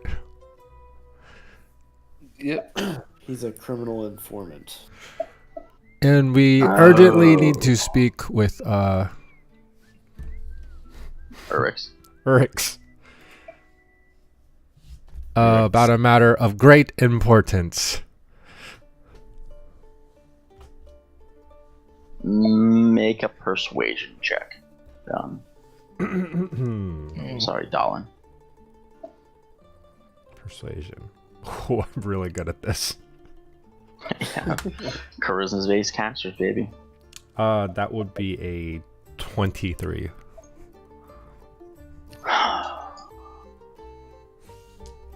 All right. And you like close the little slate door, and you hear a bunch of locks and things just and the door opens inward, and he's like, behave, we don't want a repeat of last time. Of course, sir. What happened last time? They were just like a big bar fight. Did I win? You did, that's why he's mad. I look over exactly. I just keep walking past. Slams the door behind you. Oh, I flip him a gold coin as I walk through. oh, Catches it. It's like, That's how people are supposed to be treated. And he tucks it away in a little shirt pocket. successful check. Pays him the fee anyways. So does my perception keep? Does it carry over? What are you I can actually. percepting? I can just show you guys what you see. Yes. No. Da-da-da-da. This is What are we looking at? Roll 20. bar fight. Bar fight. The shape of a boat. Is this the lobby, or is this the downstairs? This is the downstairs portion. Oh, so this. Ignore the exterior that looks like it's sand. It's not actually there. Okay. So this is where we entered, right? Yeah. Wait, how come I just see white? I moved everybody over. Something. See white. No, Also, how do we get rid of the tokens or whatever? Oh, you have to go over to the cogwheel settings. And then Some of the names. yeah, they're big. Go to audio video, and then it's video display, and you could do names only. Nice. Nice. Sorry, boys. Fine. You're good. Can you see it, Noah, or no? No, I just see like a white screen. I see all the people though, so that's pretty good. Wait, do you guys see the bar? Yeah, I see the bar. Yeah, see. Why can't Noah see it? He. I'll refresh it.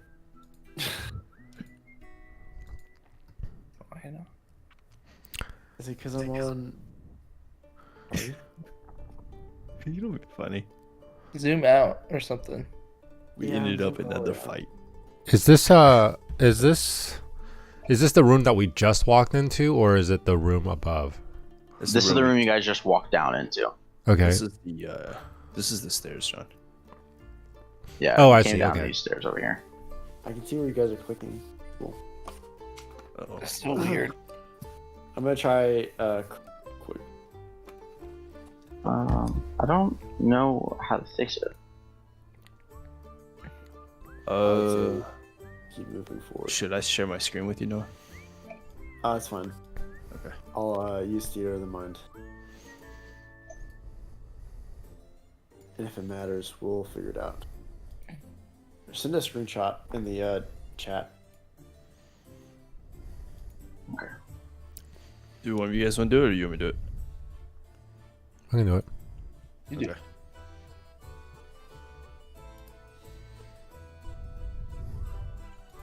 I'm gonna move you guys to the blank one, then move you back and see if that's too.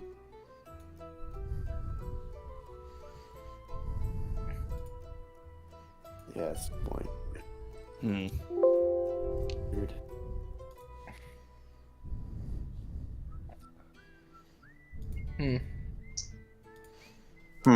Well, all right. Keep moving forward. So, Okay. As you guys descend the stairwell, familiar sight to you, Rock. The tavern down here looks much nicer than the one you walk through upstairs. You see patrons going around playing games. There's a little craps table or pool table down there. There's a individual playing the piano, soft music drilling throughout the chatter. And you, everyone, give me a perception check. Yeah. Let's see. Now that I'm actually on. 18.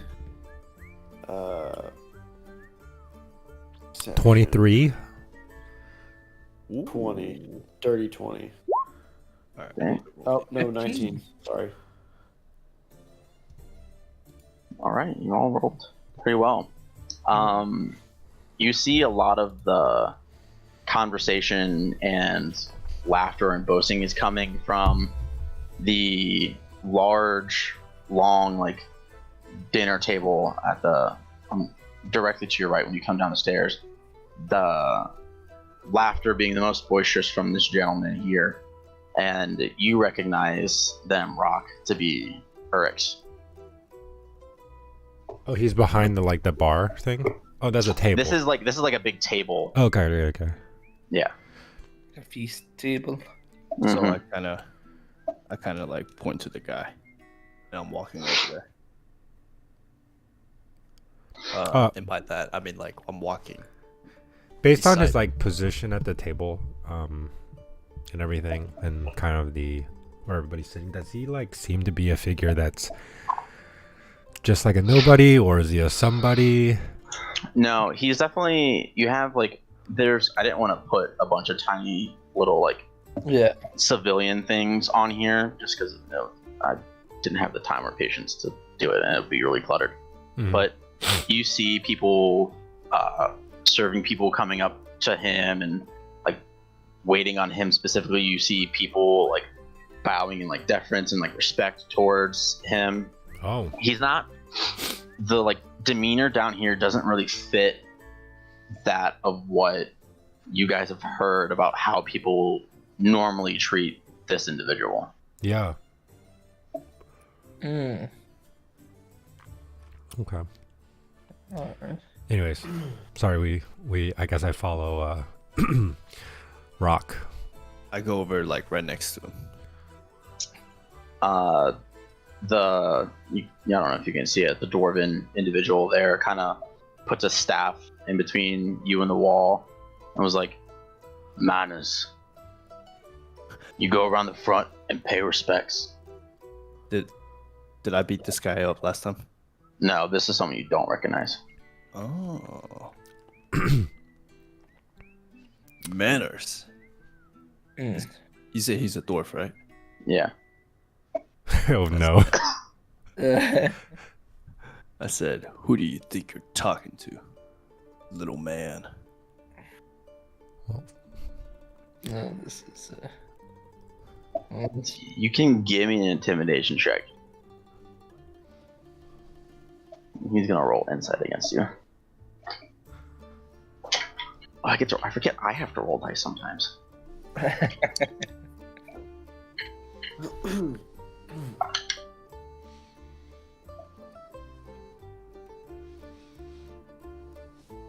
$17.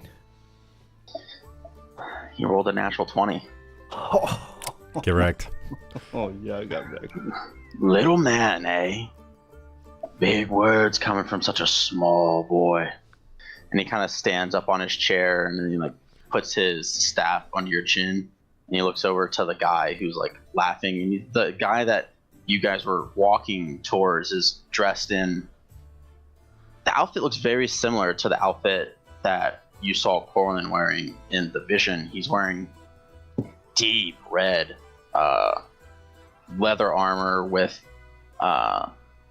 it's how Corlin's was like a half cloak over her left shoulder. Mm-hmm. This one has is over his right shoulder, and the insignia that's on the side would signify like a lower station than what hers was, but still someone of like, you know, a little more important. And he says, the dwarf looks over and says, "Boss, you're probably gonna have to call Galen in here again." And the individual turns over and is like laughing, goes, "What's it? Why?" "Oh, Hello, Urix. oh, Rocky. Don't worry. We do things differently now. Around the front, wait your turn, then I'll talk to you. And we don't have to mop you up off the floor." Question: Mm-hmm. Have I beaten him ever before? I don't think you guys have ever really fought. Like, Okay. not to like the point where like you're both like really trying, like just the drunken like fist fighting. Who won in that? You're drunken. You don't know. It's tied. You don't really know. You both woke up covered in vomit, not sure if it was yours or the other person's. You kind of went on your way. I walk around to the front. I have a question. Yeah, no. When you cast a spell, it's pretty obvious. Is that the rule? It depends on like what the components of the spell are. If it's like just verbal, it's pretty easy to get away with. Basically, for every type of component that's involved in casting the spell, the DC for trying to hide it goes up a little bit. Okay. Were you What thinking is about S? casting something? S means. S means somatic, Somatic. so you have to like move your hands and fingers. Yeah, I was thinking about casting something, but I'll wait for a little bit till the time is right. Okay. You said you walked around towards the front. Yeah, I did. Fine. After realizing what was going on. Okay. What you guys didn't see is to the right of Urix is a pretty big looking dog that's just kind of paws crossed over, leaning on its head, just kind of sleeping. But as you get closer, his ears twitch and it kind of looks up at you, Nope. and it's just staring at you as you like move closer. And Urix turns to you and says, "Now see, these are manners. How nice it is to meet you, friend. What's your name?" A Dalian. Some people like to call me Dandelion. "Dalian. Urix, pleasure to meet you. Oh, the pleasure's all mine. It seems you're unfortunately accompanied by old Rocky here. What brings you guys to my," and he like gestures out towards the tavern in the crowd, "my lovely abode."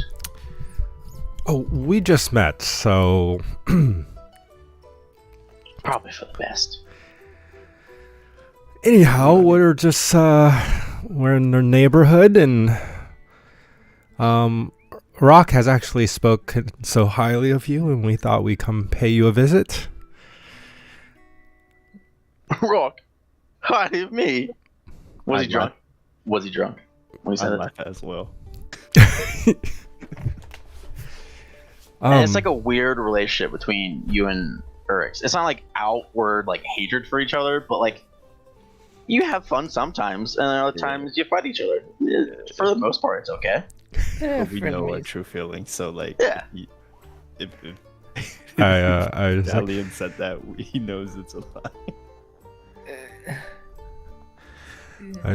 well, we just had a few questions for you, and Dalian seems to be kind of thinking a little bit, searching by looking upwards, like almost searching the bottom of his brain.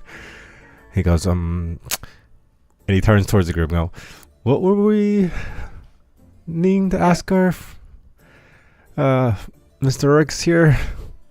We wanted to know. We heard. Well, Hello. should we just have a seat first? Are there seats around that we can like? Yes, please. There are stools on the other side. Pull up, sit down. Have some food, have some drink. Any friend of Rock's a friend of mine. And he gives you like a wicked smile. Can I insight check him? I would love to as well. Is Sure. Let me know what you want to try and figure out. Well, I want to figure out if this is a dangerous. Am I more at threat? Is there more threat to my life sitting down or standing up? I want I'm to. sitting down. I'm sitting down immediately. I want to know if I can throw Rock under the bus or use him as a leverage, Okay. based off of what All we've right. talked about Rock in such a way. All right. Everyone roll their insight checks. And we'll start with John, then we'll do Kevin, then we'll do Okay. John. I need an insight check.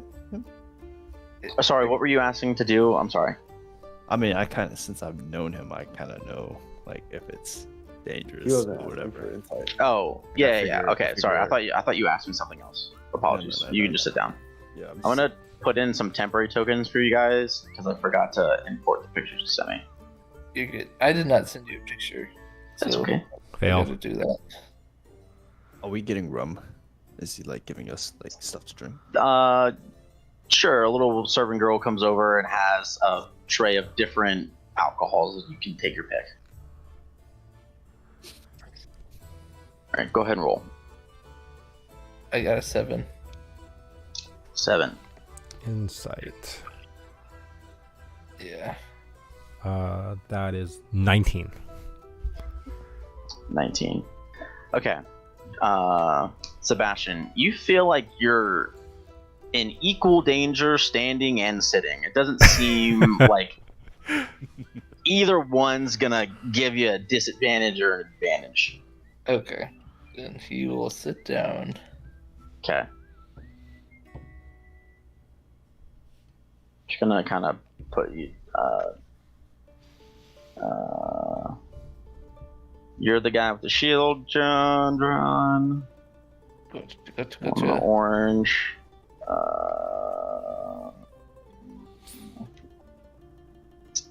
And then you asked, what was your insight for again?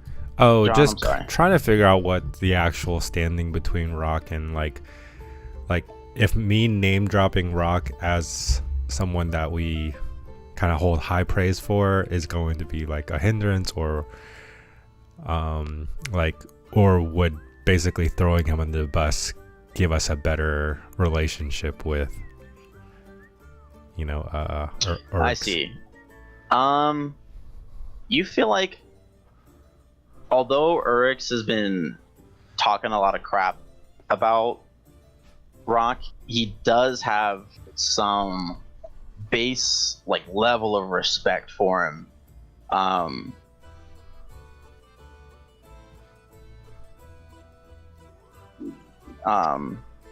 And if the deal was sweet enough, turning him in may work. Oh.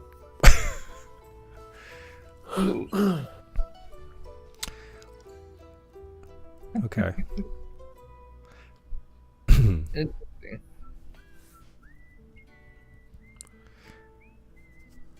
Deal sweet enough to turn me in. Wow. Also, do you guys remember if it was like does he know we're with the signets, or is this kind of is this I a covert figured- kind of thing right now? Actually, You don't- I know it's kind of covert because this guy's wearing the same colors as Corlin. Yeah. Yeah. So out loud, Sebastian goes, "It's almost like you're bringing the crew back together." He's looking at everyone around him. He's sitting kind of how I'm sitting with one leg up on the chair, and he's holding his goblet. You know, you could say that. The same services I provided for Chief, say they're being offered the other way this time. And that's put me back in some good graces.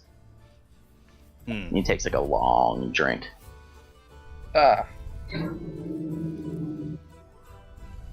And you wouldn't happen to know about those wave riders that just got destroyed, would you? And then he's gonna slide them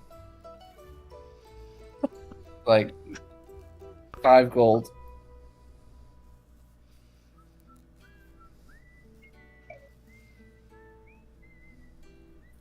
As he's sliding money, Roke leans over and whispers to Dalian, says, I don't have anything important to say. I'm just doing this as a setup for later. And then he sits back down. Dalian's probably thinking to himself, I have no idea what to do with that information. Word's back already, huh? And he kind of leans over, takes the gold, and puts it in a pocket. Yeah.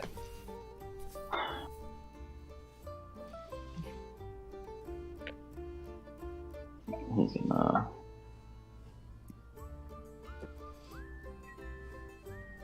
are you guys trying to be secretive as like on the part of who you're asking for? I mean, not really. No, because I mean- he's the one who turned in his captain. Yeah. So, Yeah.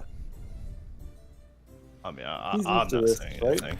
You're just trying to get like the inside scoop kind of thing, I'm assuming. Yeah. Alright, just making sure so I can play the same part you're playing on the same page. He didn't.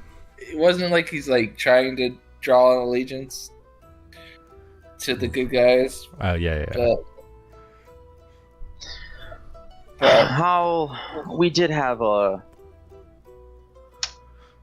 You kind of smirk, say, a little grand reunion with old TL.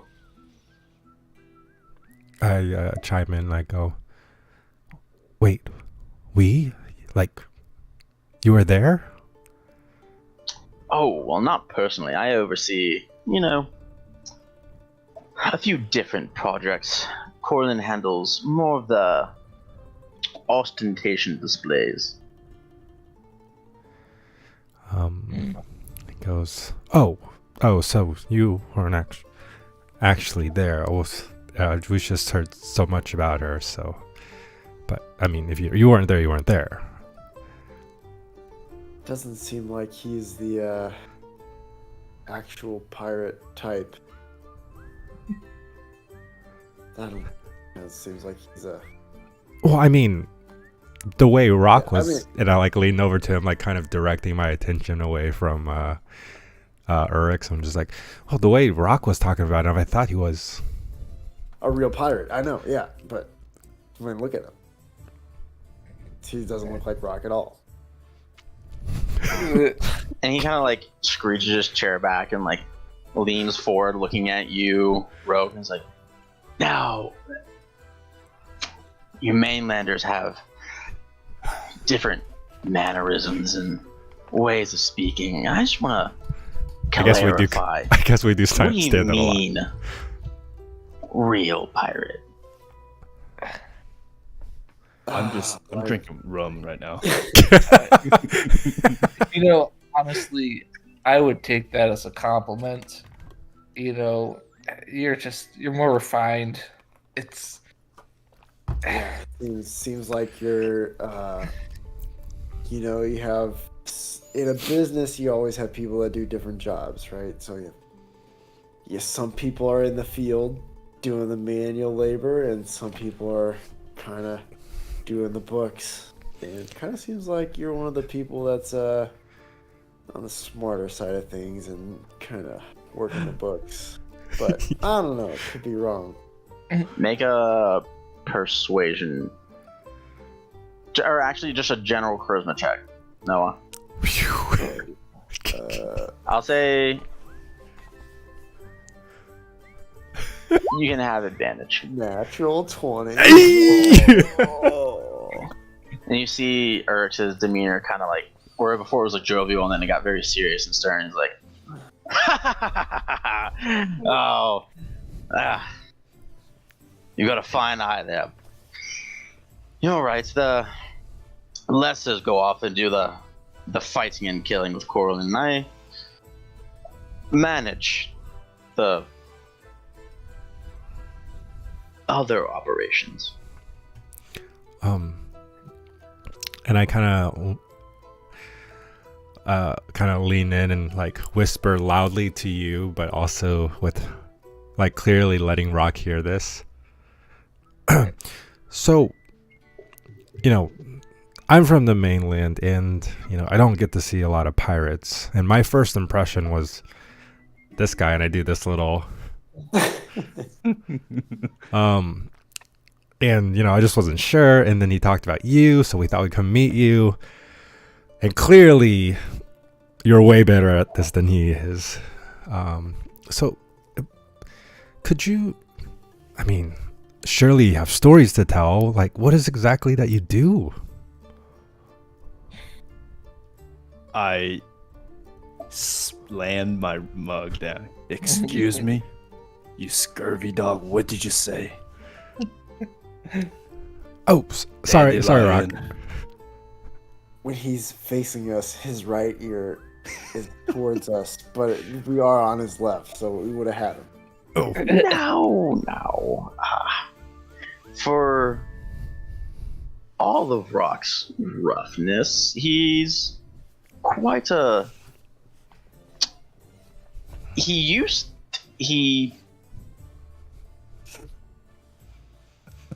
an exemplary pirate, I would say. At least in his prime. You know, he's been a little cooped up recently. So he may be a little rough around the edges right now, but give him time. He'll... Not all of us turn on our captain. well, hold on. You hear the piano stops playing. The people stop doing what they're doing. And, like, have that, like, oh shit moment of, like, oh my god, you fucking say that? And Eric's, like, leans forward again, is looking you in the eye, and it's like, I heard a rumor that you and Corlin may have made a deal to get rid of your captain. So y'all could be in charge, huh? and who would it be that told you that rumor? Now, why would I tell you that? I don't break the pirate's code like you do. You know, Rock, I was real excited to see you for a minute. I thought we'd drink. Get to the point where, you know, we fight like we normally do, but I'm not really liking the tone right now. And I don't know if you've noticed my friend. And he looks over to the dwarf. He's like, my companions have improved since the last time we spoke, so like I said, I don't want to mop you up off the floor, so please be nice. Oh. Hey, Oh, hey, your Roke. ex, your ex. You never change, do you? Not unless I have to. And he goes back to drinking. I laugh and I drink again. Mm. And the music begins to like pick up like, awkwardly, and people are still kind of like looking over. You saw in like the sudden like silence, you did see a few figures like get up like they were gonna move to do something, and while like the other general crowd just was like looking and like, oh, something's gonna happen. Yeah, I don't know what to feel. I'm like, ooh. It's a very chaotic energy that Rock seems to be doing great in, as well as Roke. It's a very different kind of environment for Dahlia and Sebastian. Like normally in like a conversation when like something becomes so heated like that, you're used to the just staying mad, but the constant like in and out of Eric's behavior may lead you to believe that he maybe isn't all up there. Okay. It's probably due to the constant drunk fighting and It can cuss so many times. TBI. Now, Dalian, was it? Yes, sir. Or Dandelion, whatever. That's his nickname for you. He can keep it. You asked me what I'm doing, and I'm just can't help but wonder why you're asking. Well, I'd like to say it's for experiencing the Southern Isles to its fullest.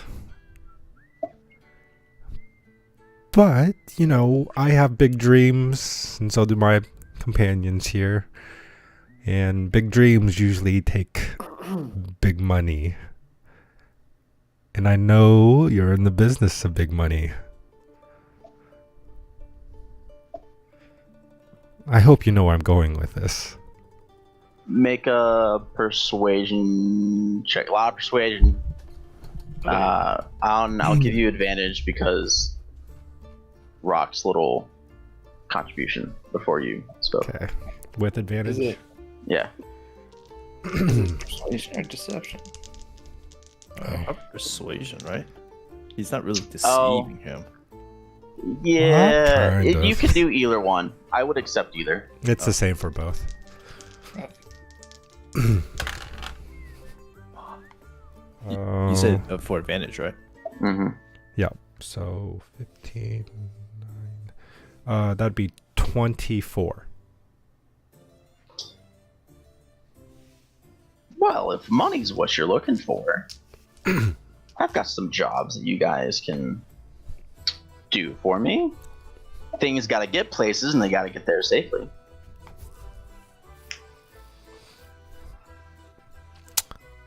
My interests are piqued.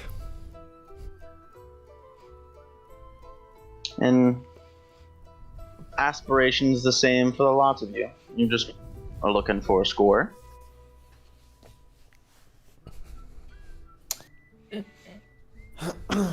Something like that. Something like that.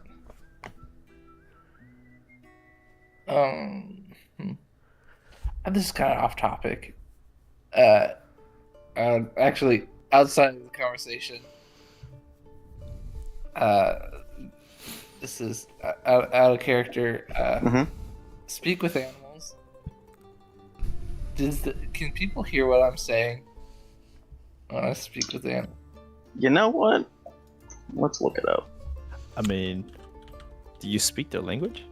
So when we hear, like, let's say a dog, when we hear you bark, woof, woof, woof, woof, woof, woof. You gain the ability to comprehend and verbally communicate with beasts for a duration. The knowledge and awareness of many beasts is limited by their intelligence. And this can give you information on your location. Yeah, I think you'd have to I don't think that you bark at them. I think what the spell does is it lets the animal understand what you're saying, and you're able to understand it back. Okay.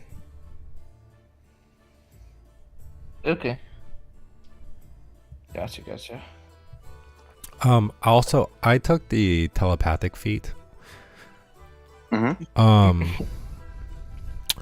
Like speaking telepathically to any creature, does that mean they can speak back, or is it just I'm telling them things?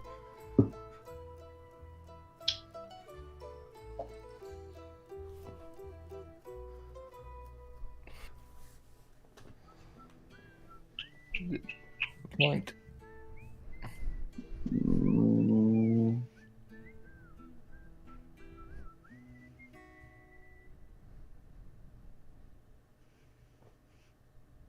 What's it called? It's just a telepathic feat. Which is nuts. Sorry, I'm looking it up. I actually thought about casting Detect Thoughts on the creature, the dog. You can speak to him back with any creature. You can see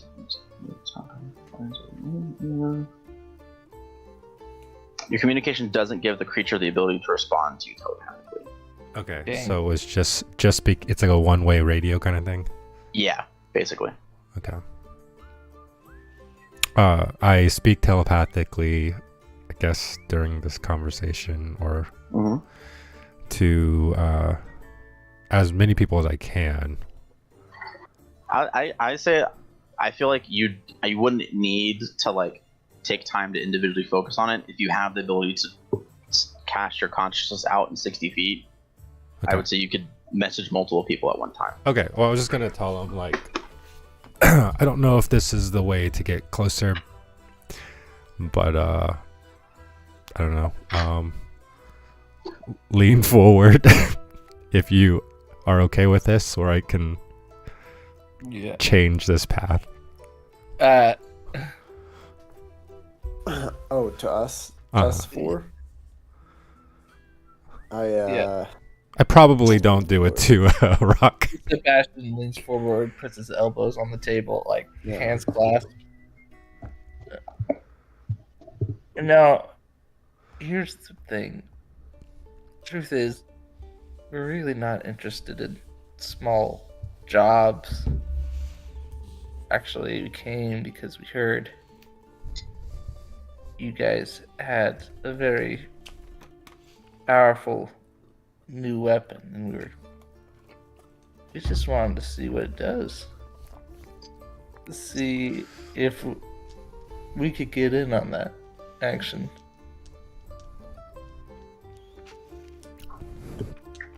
You know, correspondence or phone stuff again. Well, you see that weapon's new, and we're not exactly in the position to show it to. Now, pardon me, but strangers, although you all are lovely, it's just not something you're gonna get access to right away. You gotta show a little more. Gotta shed a little blood for the cause. Alright. I'm like, I'm more than willing to shed anybody's blood. Elsa's blood.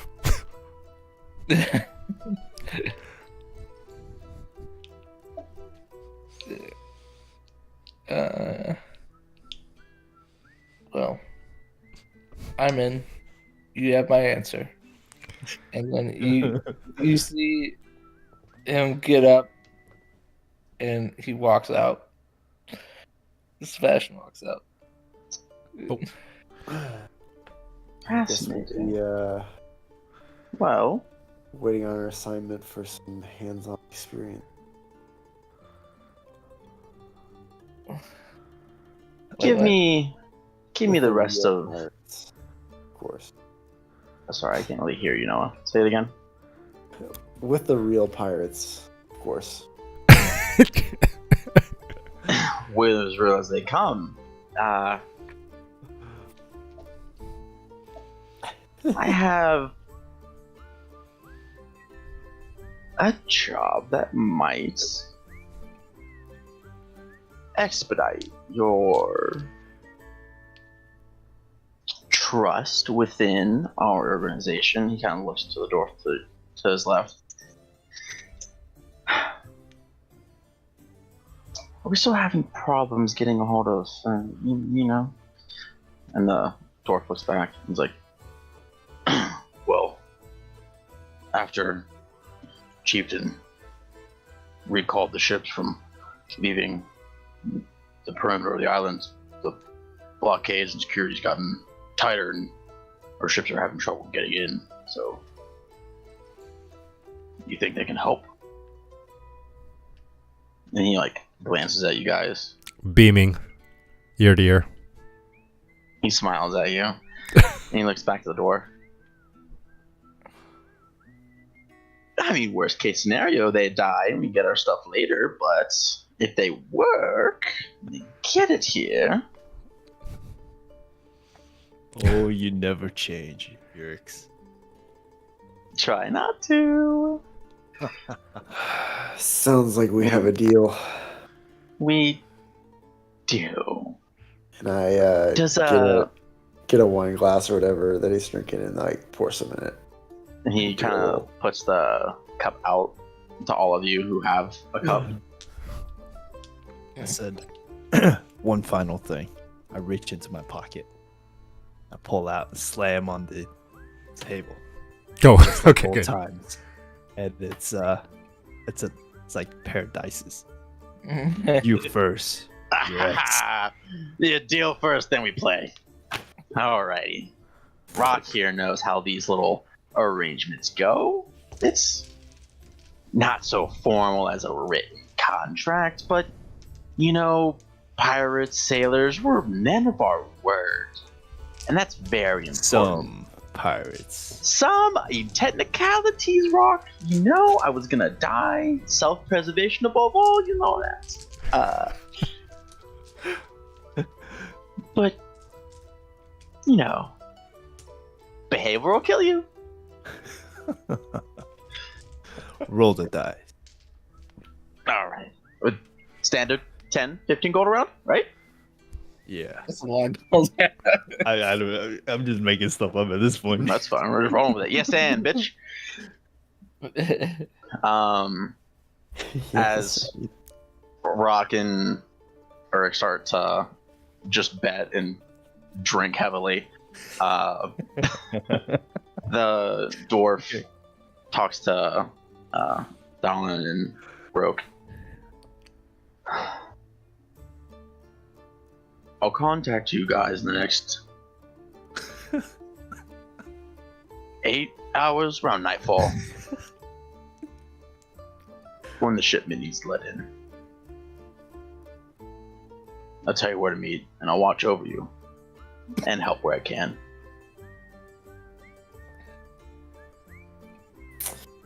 What? Like? Sounds like a plan. Oh, okay. We'll be around. I have an errand of my own I need to run. Go run it. He All I have leans to the staff say- against his chair and starts to drink. Be not like dumb, driven cattle, sir. Be the hero in the strife. And then I start walking out. The fuck did he say? He's too smart. I was like, it always takes me a while too, and I go after him. Alright. You just hear him in the background. Another! They're just laughing. Great. Alright, you guys head upstairs. You rejoin Sebastian. Is there anything you were doing in the short break from your party, Sebastian? I just had the idea that I wanted to go to the stable areas and like see how many other horses or like mules or stuff there was. Okay. My thought was maybe I could find his horse or mule and speak Oh, and to talk them. to them? Yeah, see where they were last. Oh, That is a creative idea. It's an island, so there's a chance he doesn't have one. So I was just. You know, I'll tell you this. Yeah. I'm gonna roll d20 on a 10% chance. It's a good idea. It's inch creative, so I want to reward it.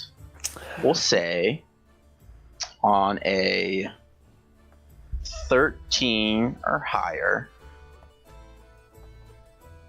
he has an animal out there you can speak to. Horse. Okay. So we'll say it's a horse. Mm-hmm. Okay. Do you want to roll or you want me to? You roll. Okay. 14. All right. You notice you didn't notice before when you guys pulled up because you were kind of like in a hurry, focusing on getting to a tavern. There's one horse that looks like out of place. All the other horses are like speckled and spotted. Their colors aren't like solidly one color, but this one is. It looks like solid, like silver hair coloring. And the light's shining off it in a weird way, and the saddlebags look amazing. The tact is pristine, almost like it's never been used. Nice. And you feel like this, your brief interaction with Urix, it seems like it might belong to him. Okay. Then I'm going to. I don't know if I need to stop by the kitchen first and like pay a silver for like an apple or something, like a couple apples. Call like 2 copper.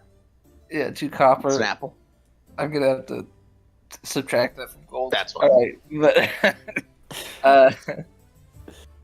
but 1 silver is 10 copper. Mm-hmm. 1 gold is 10 silver. yeah, so 1099. Yeah. Anyways, so he's gonna call. He's gonna go to that horse, and he's gonna speak with the animals. Okay. And How does a horse sound like? I mean, there is precedent for this. What is the? There's a TV show about the My Little Horse. Pony. My little pony. Arnold or whatever. Hey, no, I thought it was there's a horse. It was on at the same time as like. Oh, the hamburger one. What? It's like the hamburger confused. business one. I have no idea what It's you're on talking the same time wait. as Rick and Morty. It has like the horse head. BoJack Horseman? Yeah. Yeah.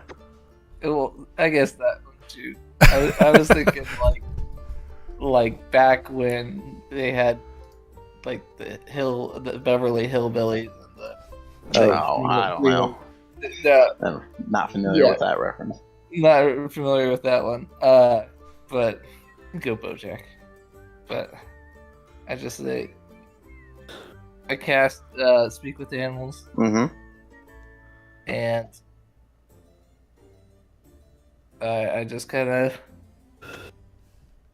wave like one of the apples in front of them. It's like, hey, Kind of picks up its head from the little water trough that was drinking out of. I got some good stuff here. Who do you belong to? Urix? Rooks, you're that's the guy. All right. So I'll give let's bite. say you guys slice it in half. Give it half. He sniffs your hand and chomps at it and starts eating the slice you gave him. Hey, do you guys know where you were hanging around last? Like, do you go out in the island at all? Like, go anywhere specific? Sometimes, not very often. Urix likes to stay here. Mm-hmm. Yeah. Alright. Well. It's good. This isn't him trying. I'm not trying to stonewall you. It's just Yeah. you gotta be. The horse is kind of stupid, Yeah. so we gotta you're doing your right. best. It can understand Well- you. It's just a little hard. Hey, well, I got this other half of apple. Maybe some more. Maybe some more over here. But if just point me in the direction that he likes to go sometimes. Like especially if you smell any monster in that general direction that he likes to go, Make a persuasion check with advantage because you fed him an apple. okay. I'll Should I do this on roll 20? Let's do it on Sure, roll if you want. 20. Let's see it. Um. 1, 20 plus. I'm pretty good, by the way, at persuasion. Let's see if I can do it. Oh. 28. Damn.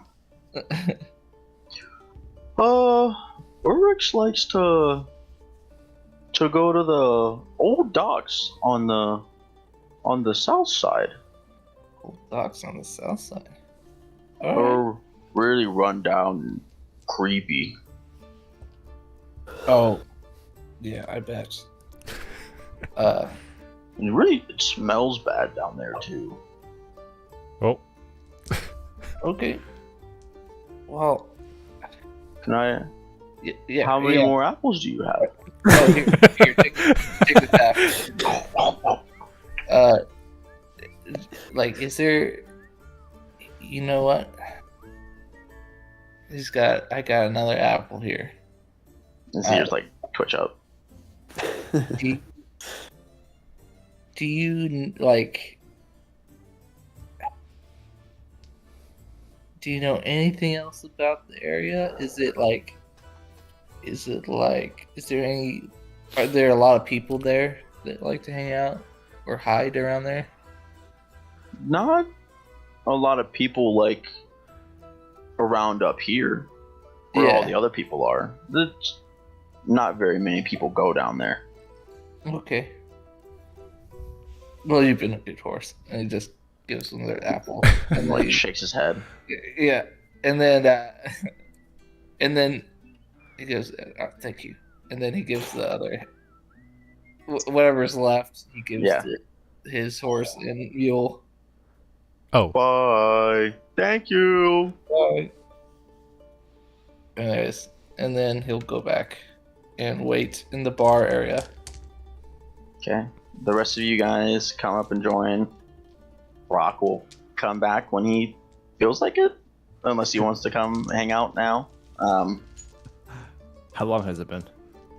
8 hours. Not that long. It's maybe been like 10 minutes while Sebastian went and talked to the horse and did all that stuff. You guys have a moment to talk to yourself before we wait to go on the mission.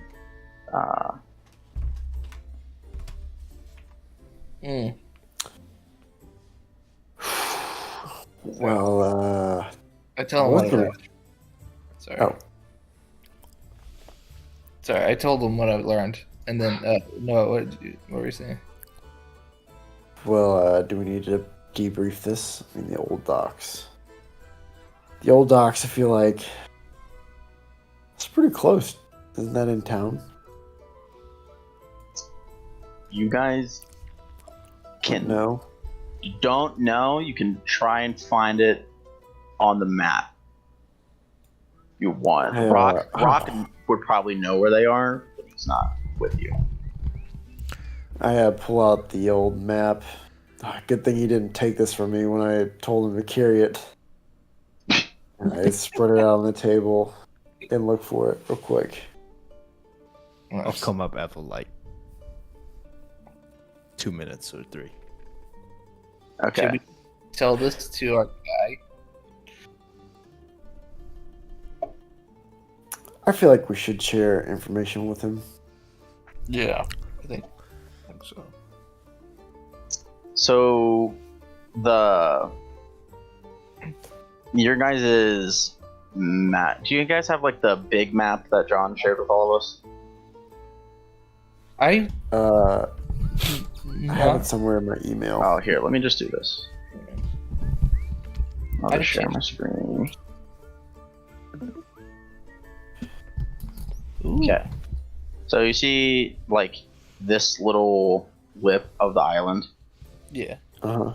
This is where you guys like are. This is where this island is Cerest, and the like bulk of the community is on this left during little nub. You guys came from this upper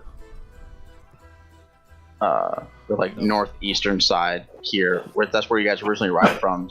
You went across to where the other side of town, the other like docks are. Okay.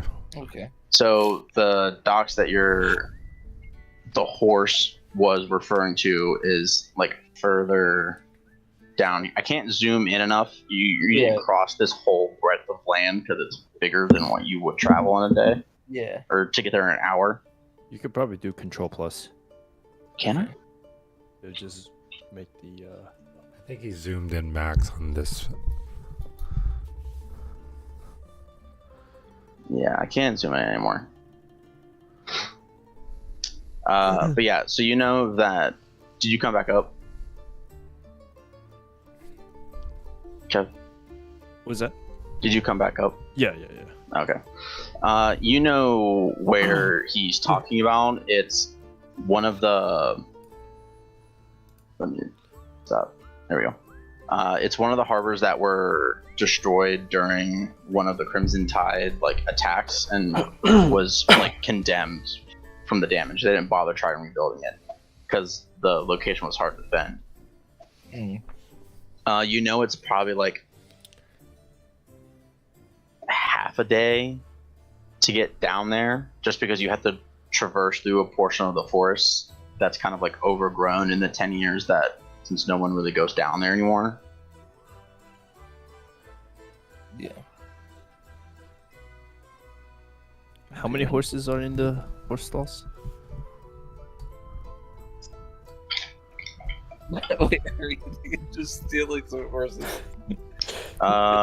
There are 2, including Urix's. Including. So one other. So there's 2 total. Yeah, there's one other. Wait, which? Talking to the groove. All right, so we have really 2 avenues here, right? We have well, we have this thing which will maybe be dangerous, but money and maybe closer to the Crimson Tide. And this other thing Yeah. where Unconscious. Oryx visits a lot, right? Yeah. This kind of sounds like one of those, the closer you are to danger, the farther you are from harm situations. Mm. That being said, I was gonna charm person him, but I feel like we would have burned the bridge. So I'll save that for later. That's fucking incredible. I think it would have worked, but I don't think we would have had this job. Well, we don't really want this job, though. But it might be the only way we can get closer. Because, I mean, we don't really care about this guy, right? Like, he's just a path. Wait, are we talking To- about rock? I mean, Yes, dandelion. No, I think we're talking about his ex.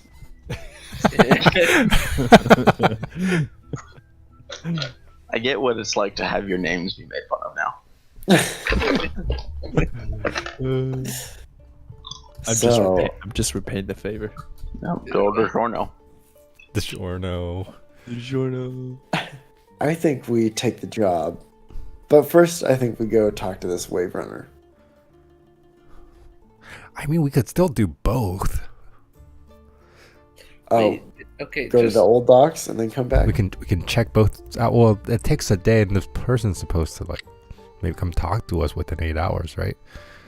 guys, I don't know much about gangs. I don't know anything about gangs at all, actually. But it sounds like this is like the way he made it sound like is we're going to have to True. that way to implicate us so that we won't like go against them. You guys get where I'm going? This is just not a great look for people trying to get into Signet. You know, like I don't know about you, Yeah, but Well, I feel like by I've greater killed good. a few people trying to get into this ignite, right? I mean, that's like part of combat. We've got a lot of people trying to get in this segment. But I mean, But Like- you were told they were all bad. Hmm. yeah, guys. Here's the thing. What if we were the bad ones, and they just Yeah, they're just trying to What if live their life of Yeah. freedom. because they didn't think about that. You know, I don't know. This Crimson Tide lady seems pretty scary. yeah. No, you're right. You're right. But I just think we shouldn't kill people for this pirate. I will clarify something that may have been miscommunicated when you were Okay. speaking to Eric's. You, I think you left before you heard what the job was, right, Yeah. Sebastian? It- Dallin yeah. and Roke remember that he asked Dorf if they were still having trouble getting something into the island that they need. Oh, okay. Drugs. You gather his talking about shedding some blood for the cause just meant getting your hands a little dirty to help with what they're trying to do. Like Not necessarily that you have to bloody kill hand. someone, Okay. but whatever it takes to get the job done. My guy is perfectly okay with smuggling drugs, killing people. Not okay. Fun fact: his name is going to be Smug Druggler. Smug Druggler. That would have been amazing. It still could be. And the name Smug, I kept the name Smug, but Smug Truckler. Could still be Smug Druggler, depending on what happens. You can convince some people to call you smug. Yeah. You can always add some names. Okay. I say we take the job.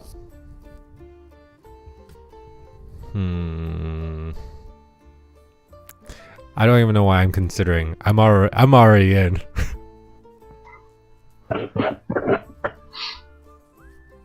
yeah. This is a And- decision among you boys. Yeah, well, Rock, you don't really have a choice here, so. That's Yeah, why I'm I not mean, saying anything. Yeah. Wait, I'm why don't Glad you're finally seeing your position as an asset. Yeah.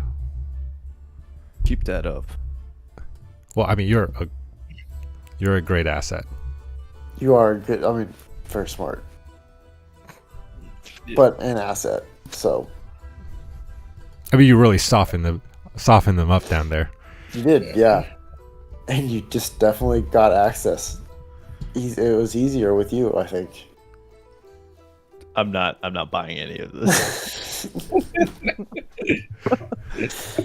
I, as Jordan, was having a hard time figuring out what the digs were and all the things Noah was saying. Yeah. It was so layered. Is that on top of the poetry or no? On top of all of it, I'm just really perplexed. But I'm loving it so far. Thing. Well, they were all digs, so Yeah, There's that. already. You guys have a few options, avenues to pursue going forward. You have at least half a day before you're going to be called upon to do some task. You don't really know exactly what it is. You just know you're trying to bring something in. You have a mysterious shipyard that you could go investigate that Yurik seems to visit frequently, or there is the unconscious wave runner that we could meet and try and get some answers from. I With think some- we'll with some booze. with some booze. I think we'll find out what we all decide So next time. On The Uh, island. Serpent. Dungeon and Dragons, Serpent Isle, Broken Wheel, Head of the Serpent. Oh. V2. a I'm done in Dragon story. An octave. Oh boy. It's like 12:30 for you, isn't it?